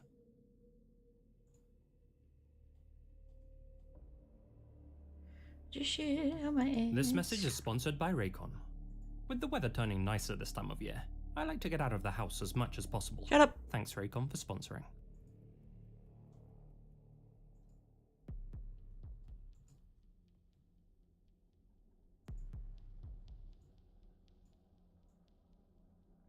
Why is it only on one Felipe leaf? Camiroaga had been a fixture on Chilean television for years. By 2011, he was one of the country's most recognizable and trusted public figures. Warm, composed, and quietly charismatic, he had built a reputation that extended well beyond entertainment. On September 2nd of that year, he and several other members of TVN, including production staff and fellow journalist Roberto Bruce, boarded a Casa C-212 transport aircraft in Santiago. Their destination was the remote Robinson Crusoe Airport on Juan Fernandez Island. The purpose of the trip was to report on reconstruction efforts following the 2010 earthquake and tsunami. That evening, back on the mainland, viewers across Chile were tuned in to a live broadcast on TVN when the program was suddenly interrupted. The host stepped in with some breaking news. The aircraft carrying Felipe and his team had gone missing during its approach to the island. As the plane neared its destination, severe, unpredictable crosswinds made landing difficult. The pilots attempted multiple approaches, circling the island as they tried to line up with the short runway. On the final attempt, witnesses on the ground saw the aircraft descend more sharply than expected before disappearing from view completely. It went down in the Pacific Ocean, just off the island's coastline. There we go. All 21 people on board were killed. During searches of the seabed, a plastic water bottle was found among the debris. Inside it, investigators discovered an SD card. The card contained 409 images, photos from the morning and afternoon of the flight. But what really caught their attention were the last two, the first of which was this. Initially, it appeared to be nothing more than an accidental click of the shutter, one showing the carpeted floor of the cabin. But when put in context, it becomes something much more chilling, because the metadata Chills, confirmed bro. that it had either been taken just before or immediately after the crash. Only a cropped version of this image has been released to the public. The last image, and arguably the more eerie of the two, shows a close-up shot of one of the plane's windows. If taken just before the plane crashed, then this dark line here may be the island in the distance, obscured by raindrops running down the window. But some have argued that this dark line is actually the ocean, filling half the frame. If that's true, then someone, likely photographer Romina Irarezabal, had survived the initial impact and chose to document what was happening inside the cabin as it began to sink. In a final, deliberate act, that individual then placed the SD card inside the bottle to protect it, giving us a blurry glimpse into what their final moments looked like.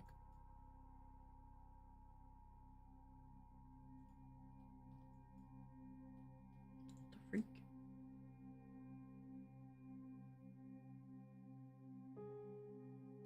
Meredith Kircher was a 21-year-old British woman from London, studying at the University of Leeds. As part of her studies, in September 2007, she travelled to Perugia, Italy, to take part in a year abroad program, enrolling at the University for Foreigners. On the evening of October 31st that year, Meredith attended a student Halloween party, dressed as a vampire. This photo was taken that night. In it, she appears happy and relaxed, surrounded by other costume partygoers. Unless you had a bad experience with the movie Scream as a child, there's absolutely nothing unsettling about it at all, except for the fact that it would be the last photo showing the young woman alive. Meredith spent the following day around the city Oh, and returned to her cottage-style that's why. apartment, which she shared with 3 other young women. The building itself sat slightly removed from the street, tucked behind a small parking area. At around midday on November 2nd, Meredith's flatmates noticed what appeared to be blood on her bedroom door. After concerns were raised and police were called, the locked bedroom door was forced open. Inside, officers discovered Meredith's partially undressed body lying on the floor. Her torso was covered in stab marks, and her throat had been slit. Defensive wounds, Do I bruising, make and disturbed furniture showed that she had plants? fought back and been restrained. Or do I just stick A with the smashed window corn? indicated that an intruder may have broken into the property at some point on November 1st, but investigators quickly noticed something unusual. Glass from the broken window lay on top of the clothes that were scattered on the floor, suggesting that the pane may have been broken after the attack. Given that the window was difficult to access from the outside, Make the some plant. believed it must have been smashed from the inside in an attempt to stage a break-in. And so, investigators began focusing on those who would most want to pin the blame on a random intruder, those closest to Meredith, her flatmates. 2 of them were cleared almost immediately, but after reviewing the evidence, prosecutor Giuliano Mignini began focusing his attention on the 3rd, an American student named Amanda Knox.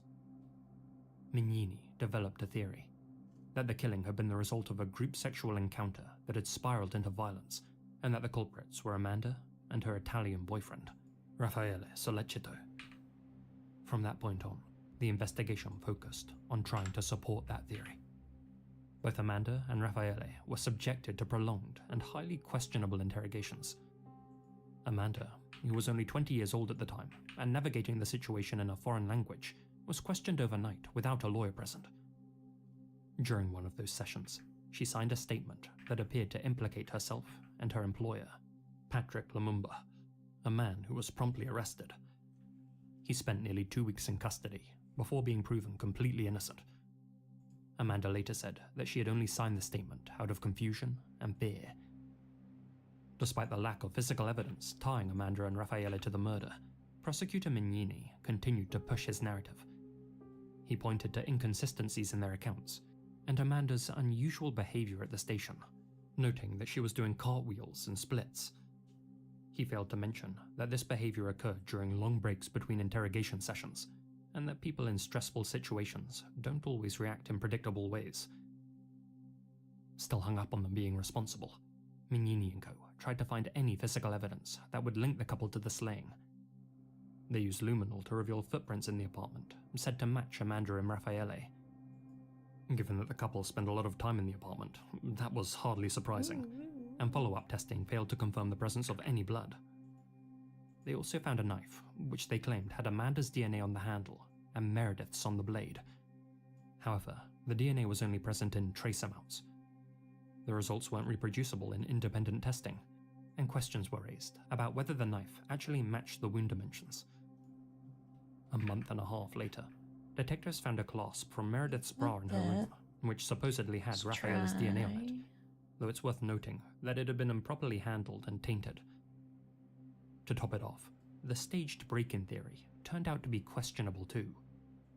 Multiple independent forensic teams found that the glass distribution and entry patterns were open to interpretation, and that there genuinely could have been a break-in. While Amanda and Raffaele faced a barrage of scrutiny, another suspect emerged. Rudy Guede, a native of the Ivory Coast, with a history of escalating criminal behavior. He had fled Italy. I don't remember. I've heard the name Amanda Knox, but I forgot what it was. And extradited back. His fingerprints, DNA, and shoe prints were found throughout Meredith's bedroom. The killer had also used one of the toilets in the apartment and didn't flush. That human waste was later tested and confirmed to be Rudy's. In the face of all the evidence, Rudy admitted to being present at the apartment that evening, but said that, quote, another man had killed Meredith when he went to use the bathroom. Despite clearly being a ploy to get a reduced sentence, Mignini used that statement to reinforce the idea of a group attack, and maintained that Amanda and Raffaele were Rudy's co-conspirators. Despite there being no reliable evidence against either of them, in 2009, they were both convicted of Meredith's slaying. Amanda received a 26-year Forensic science sentence, teacher, and what? Raffaele, 25. That's sick. But as the case progressed through appeals, the foundations of those convictions began to unravel. In 2011, Amanda and Raffaele were acquitted on appeal and released from prison. Their acquittals were overturned in 2013, only for Italy's highest court to definitively clear them in 2015, citing glaring errors in the investigation and a lack of credible evidence. By then, both of them had spent years entangled in a case that had attracted global media attention. Amanda in particular had been turned into a tabloid figure, dubbed Foxy Noxy by the press, who portrayed her as a manipulative femme fatale type. Upon her release, she returned to the States and later became an advocate for the wrongly accused. As for Rudy, he was the only person who could be definitively linked to the crime scene. He was sentenced to 30 years in prison, later reduced to 16, and was released early in 2021.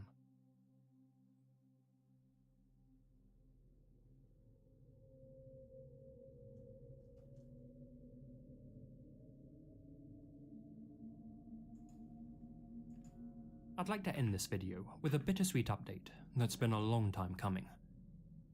In June of 1991, staff at a Super 8 motel in Albuquerque, New Mexico, noticed that the couple staying in room 233 hadn't checked out on time. They had checked in at 11 PM on June 3rd and were supposed to leave by 11 the following morning, but by the afternoon of June 5th, the room was still occupied. Ignoring the "Do Not Disturb" sign on the door, a maintenance worker forced the lock with a screwdriver. He and the hotel manager then entered the room. They noticed that the TV was still on. Half-empty beer bottles sat on the table, but nobody was in the bedroom area. However, a strong, unfamiliar odor was leaking from the bathroom. Inside, they found the body of an unidentified woman suspended in the bathtub. Heroin was in her system, and there were no signs of foul play.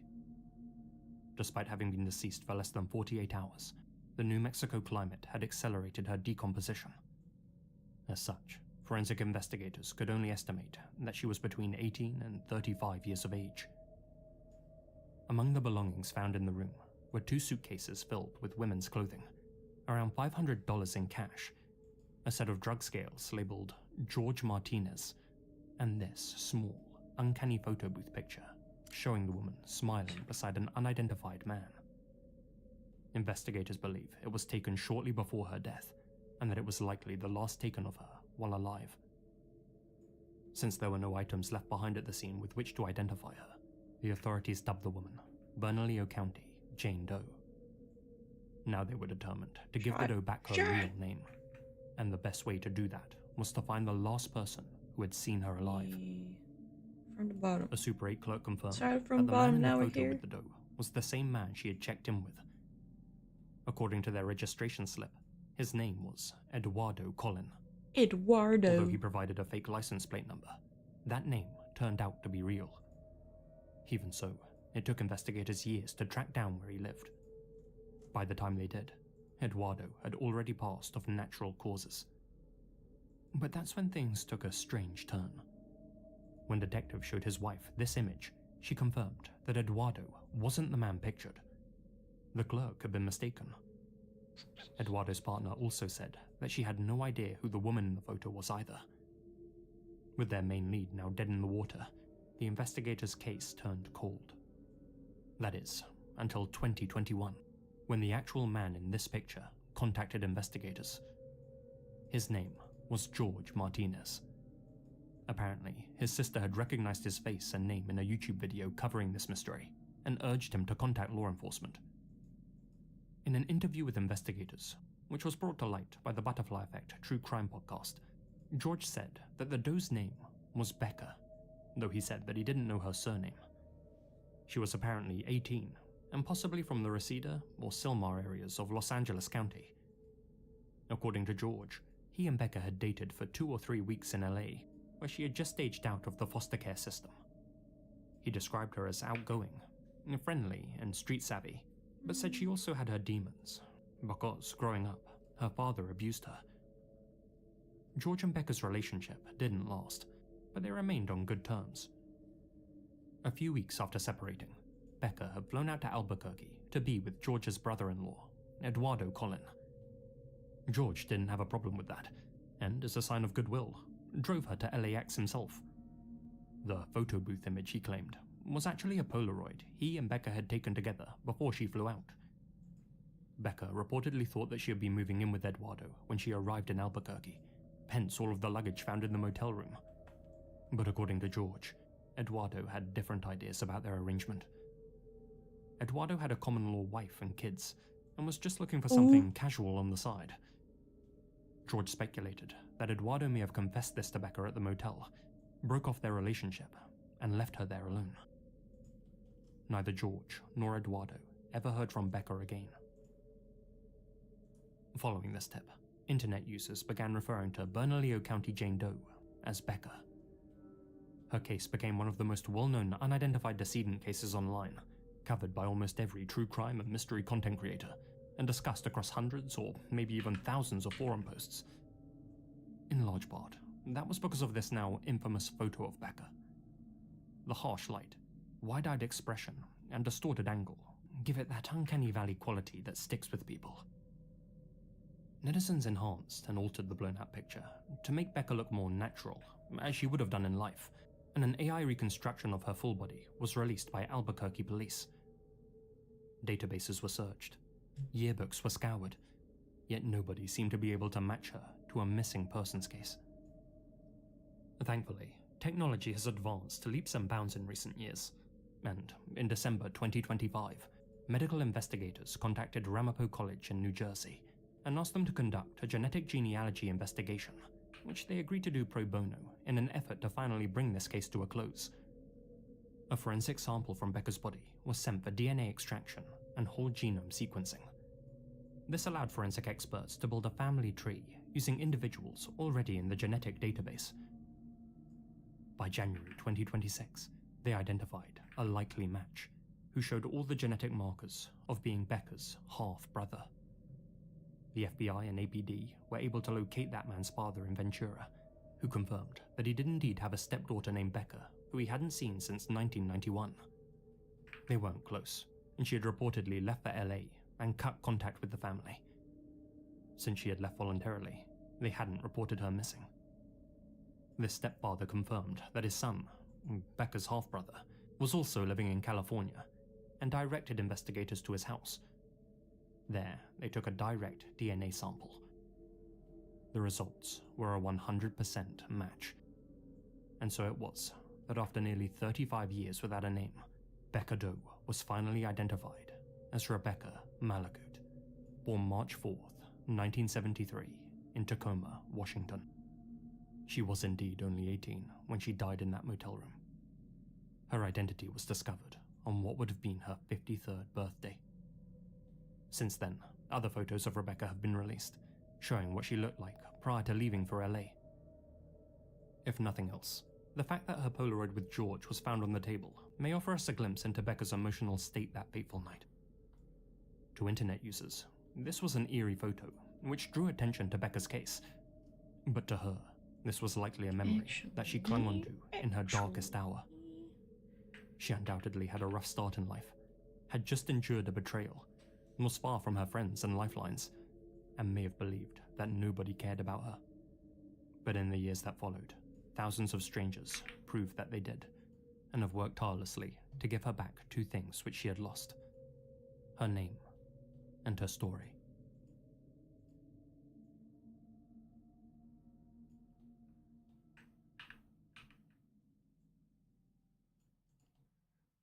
It's better. Hi guys, Lizzie here, and thank you very much for listening. Before the video ends, I'd just like to say a huge thank you to all of my supporters here on YouTube and over on Patreon. That's better. Especially my biggest That's what the supporters. doctor ordered.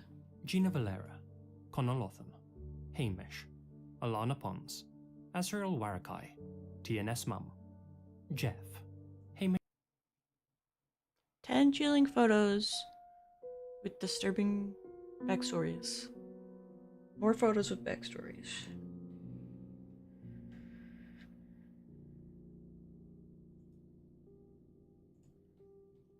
Today's video is sponsored by Skillshare. The online learning community with thousands of inspiring classes for the creative and curious amongst you. Skillshare is a place for you to explore new and existing interests and skills taught by passionate I'm happy people with this with plan. the real I think it looks experience, good. from animation and photography to web development and graphic design. I first became interested in Skillshare after looking for ways to improve as a content creator. Their platform was easy and intuitive to use. Shut up. I don't want to hear your advertisement. Nice corn, thank you! It does look good, thank you! I'm so hyped. This is the last known image of 22-year-old Christine Rush, captured on June 26th. I'm thinking I might as she just went make to it one withdraw some solid money from color. an ATM machine. Not go too crazy. Christine lived in Lenexa, Kansas, with her roommate, Teresa Brown. Where are you? The pair were last seen at their apartment in the town's Trafalgar Square area on June 25th. The following day, Christine called up both Teresa's boss and her own, and told them that neither of them would be coming into work that day due to ill health. After making those phone calls, neither Christine nor Teresa were ever seen or heard from again. An investigation into their disappearances was quickly launched. Just 2 days later, on June 28th, a car belonging to a wanted man named Richard Grissom Jr. was discovered parked outside an apartment complex in Grandview. Inside his vehicle were items that belonged to both Christine and Teresa, such as their jewelry and credit cards, as well as a key to their apartment. A key to the apartment of another missing woman from the local area, Joan Butler, was also found inside. Grissom was quickly tracked down and arrested just over a week later on July 7th. A painter and decorator by trade, Grissom had master keys to numerous apartment buildings throughout Lenexa. He also had a history of violence, having committed his first murder at the age of just 16. Though none of their bodies have ever been discovered, Grissom stood trial for the murders of Christine, Teresa, and Joan. He was I found am guilty in 1990 satisfied. and was given 4 life sentences. He's also believed to be a prime suspect in at least 2 other slayings. Despite not being eligible for parole until 2095 and having nothing left to lose, Grissom has never told the police where he buried any of his victims. Which brings us to this picture of Christine, the last one of her ever taken, captured on a surveillance camera. At 10 p.m. on June 26th, Alright. she drove to an ATM Import in time. Belton, Missouri, and emptied the bank account of her roommate, Teresa. I'm In this pretty very close to moment, being done she with was the being held against vegetables. her will by Grissom. Detectives believe that Teresa had already been killed by this point, and Ooh, Christine herself tomorrow would meet the same fate shortly I after should do withdrawing the money for Grissom. bell pepper. Given the backstory, this black and white image of her face becomes extremely haunting.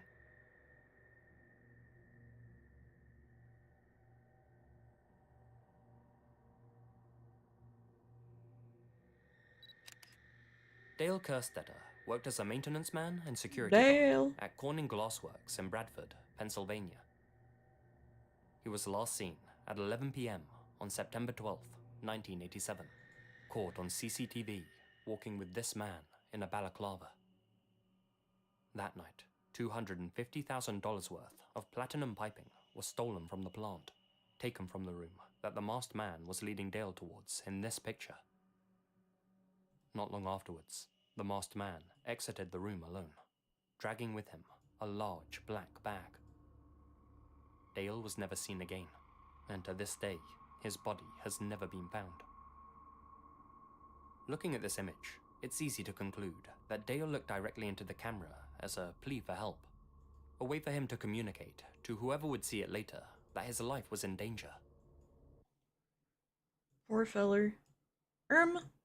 I sure did, make sure with intention that the thingy-madoodle fit in the screen. But here I am. I turn it back on, and it's not completely fitting the screen. You can see some of the background. Is what it is, I guess. I guess. Insert my corn. Imagine you pull up to the function and there's a giant corn.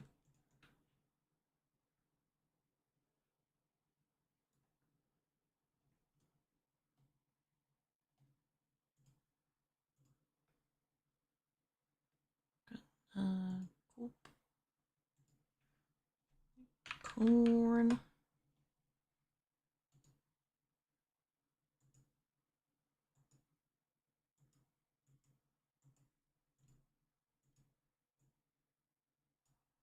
How did the leaves not get in there?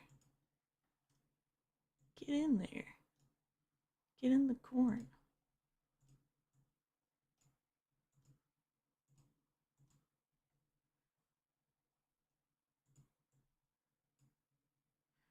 Right.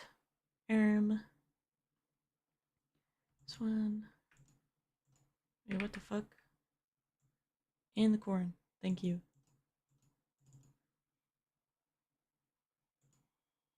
Can I rename corn plant?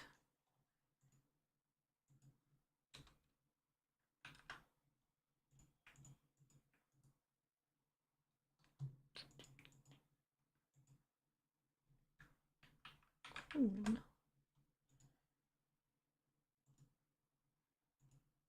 Find a good matching green.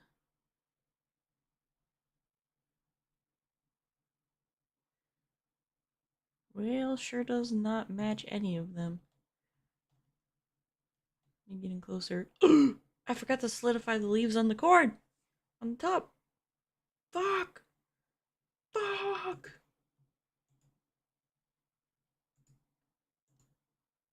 Doing it right, meow.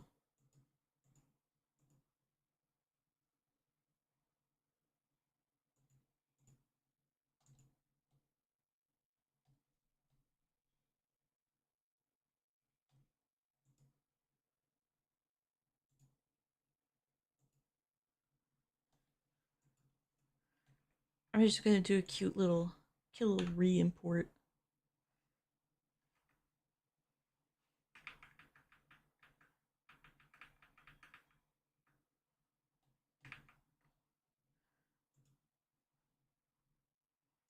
Cute little zesty re-import.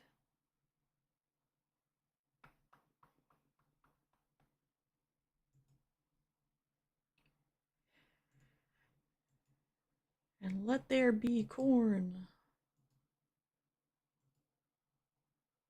Things are getting a little corny.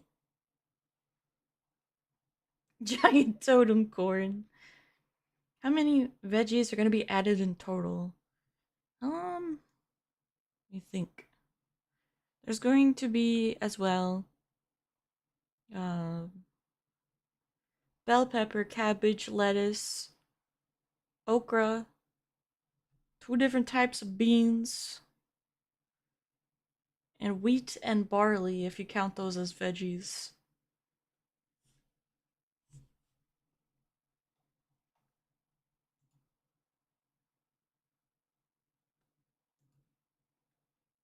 Let me double check. Radish, spinach.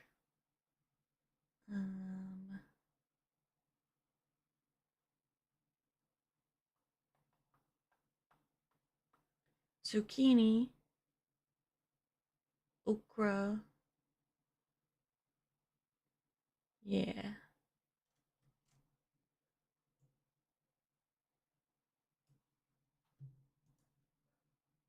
Let's do this again.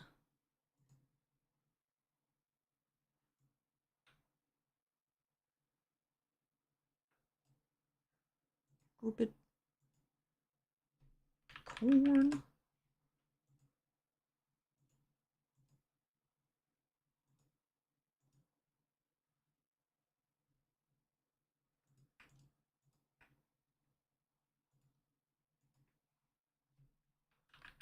One main. Okay. Zoom in, get nice up and tight in that bad boy.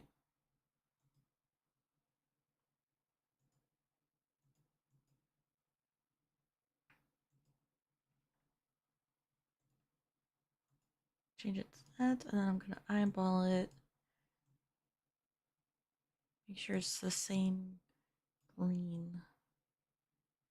It's more yellow. Brighter. That looks about right.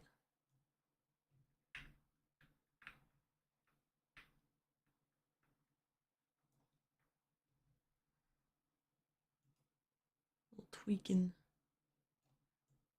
I am tweaking.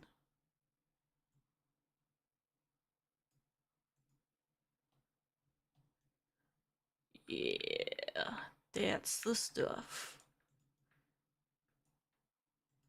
I'll make it reasonable sized compared to the other ones. Yep.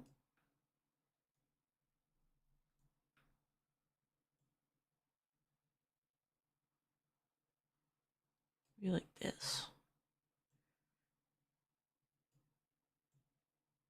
It's getting a little corny.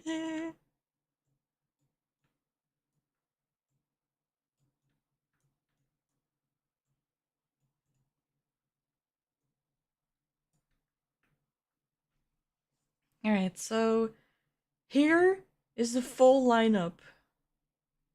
You can easily do the zucchini since it's basically the same as cucumber.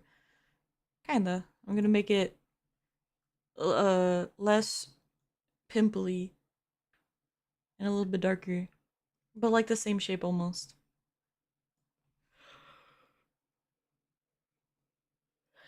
So got here this whole lineup. I did the radish earlier today. It's pretty easy. And I fixed the beet leaves. Type beet.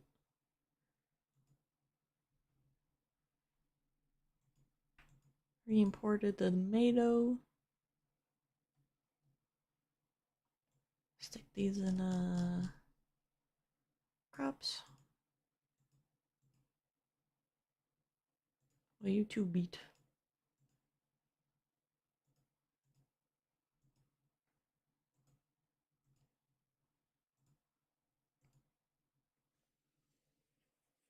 Where's Pickle Rick? Patience, Tiago!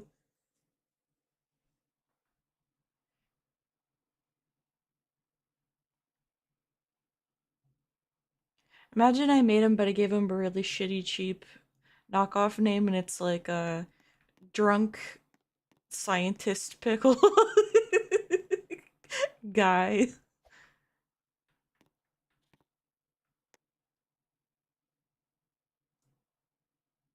Man, my corn texture is fighting for its life, but it doesn't look like terrible.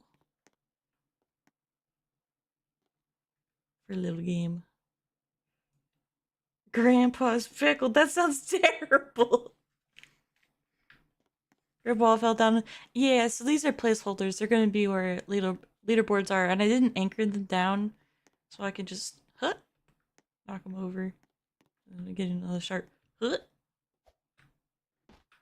Ow! My bean.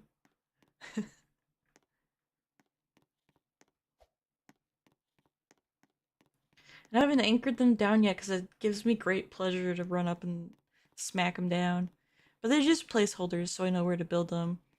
Like, there was one of these over here, and then I built this, like, bulletin board. There's a dude here for scale.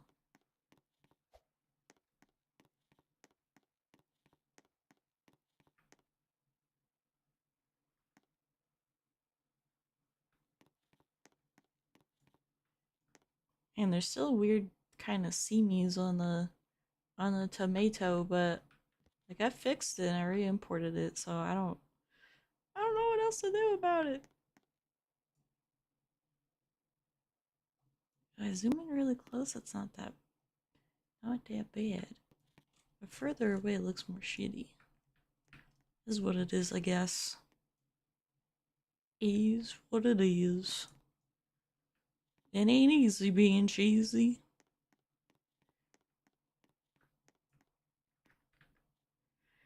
And yeah, in terms of like fruit, like sweet fruit, all I got is strawberry.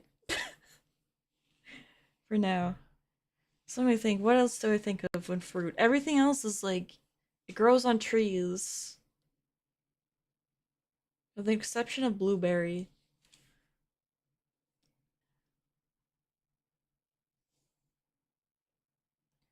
Cherry. Don't cherries grow from trees?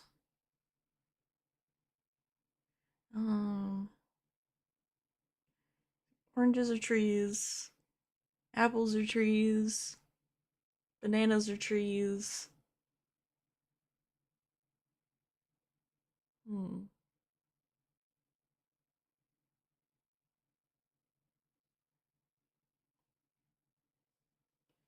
Yeah, but I said it before you said tree, so it's fine. Bruh.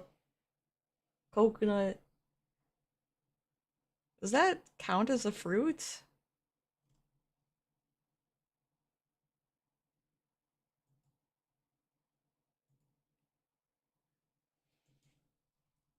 Is a coconut a fruit? Botanically speaking, a coconut is indeed a fruit.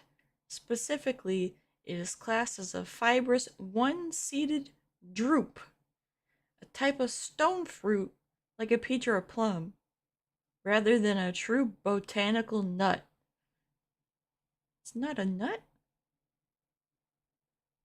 Because it comes from a tree, coconut is sometimes categorized as a tree nut for allergy purposes, but is fundamentally a fruit that contains all three standard botanical layers: exocarp, the smooth outer skin, green or yellow before harvest; mesocarp, the fibrous, woody husk located beneath the skin; endocarp, the hard brown shell we typically recognize as the coconut. What?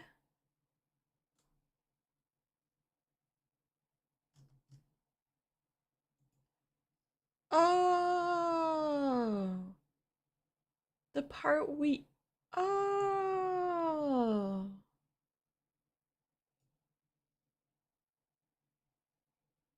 I'll be dingly darn dangled.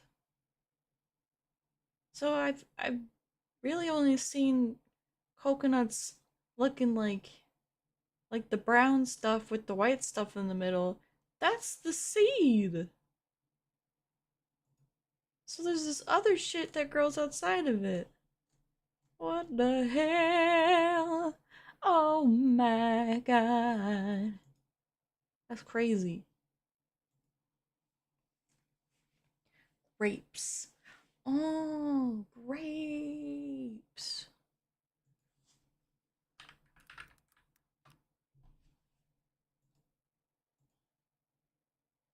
It grows on vines.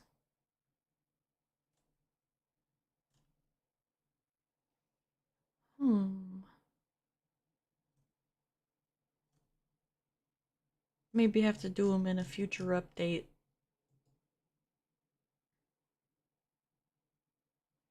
Apricot. Apricot.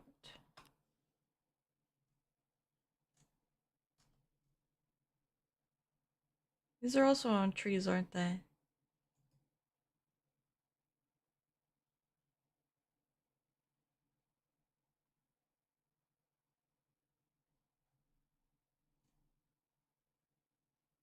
Is the fruit or the tree that bears the fruit? Damn!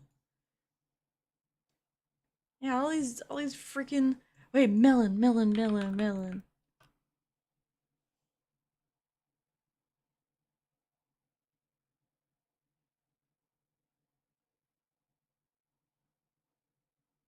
Okay, it's the same family as squash and cucumbers. Types of melon. Watermelon, cantaloupe, honeydew, special melons.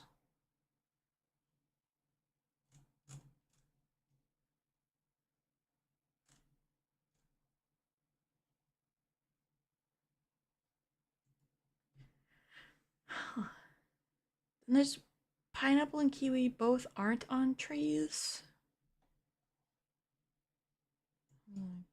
Kiwi. Plant.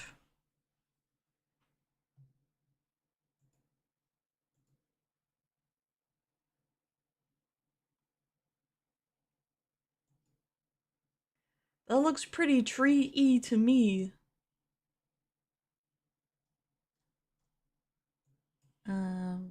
Pineapples are its own little doodad. So I think perhaps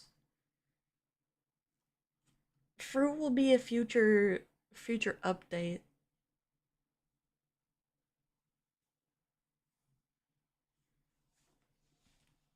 where I let you grow trees, fruit trees. And perhaps you can choose to, oh my god, cut down your fruit trees if you so choose, and you get to keep the wood from it.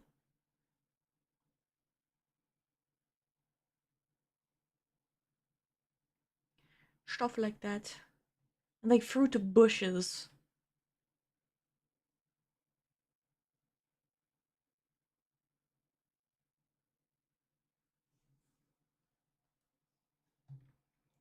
See, with a lot of these bad boys, they're root crops, so it's real easy because they could just pull them out of the ground, theoretically. And then this corn plant, I went ahead and made the plant. I don't know. I'm probably not going to be too accurate, but I don't want things to be like dumb.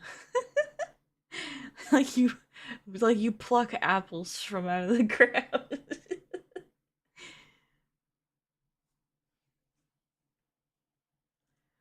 My cute little collection. Oh my goodness. Alright, that'll do it for this evening, boys and girls. I'm gonna dip. I'll be back tomorrow. I think I'll bust out a bell pepper. Hee hee. Should I do all the veggies first and then the flowers? Would you guys like to see some of the flowers? Birds dropping the apple to the ground. Well, that defeats the purpose of like growing it. Unless you you go to harvest it and they just magically appear from the sky. It's the apple storks. Duh, don't you know where apples come from? It's the apple storks. They build a nest in the apple tree. Alright, any whoosies. Catch you buns tomorrow. As usual. Be good. Eat ass. Do crimes. Bye!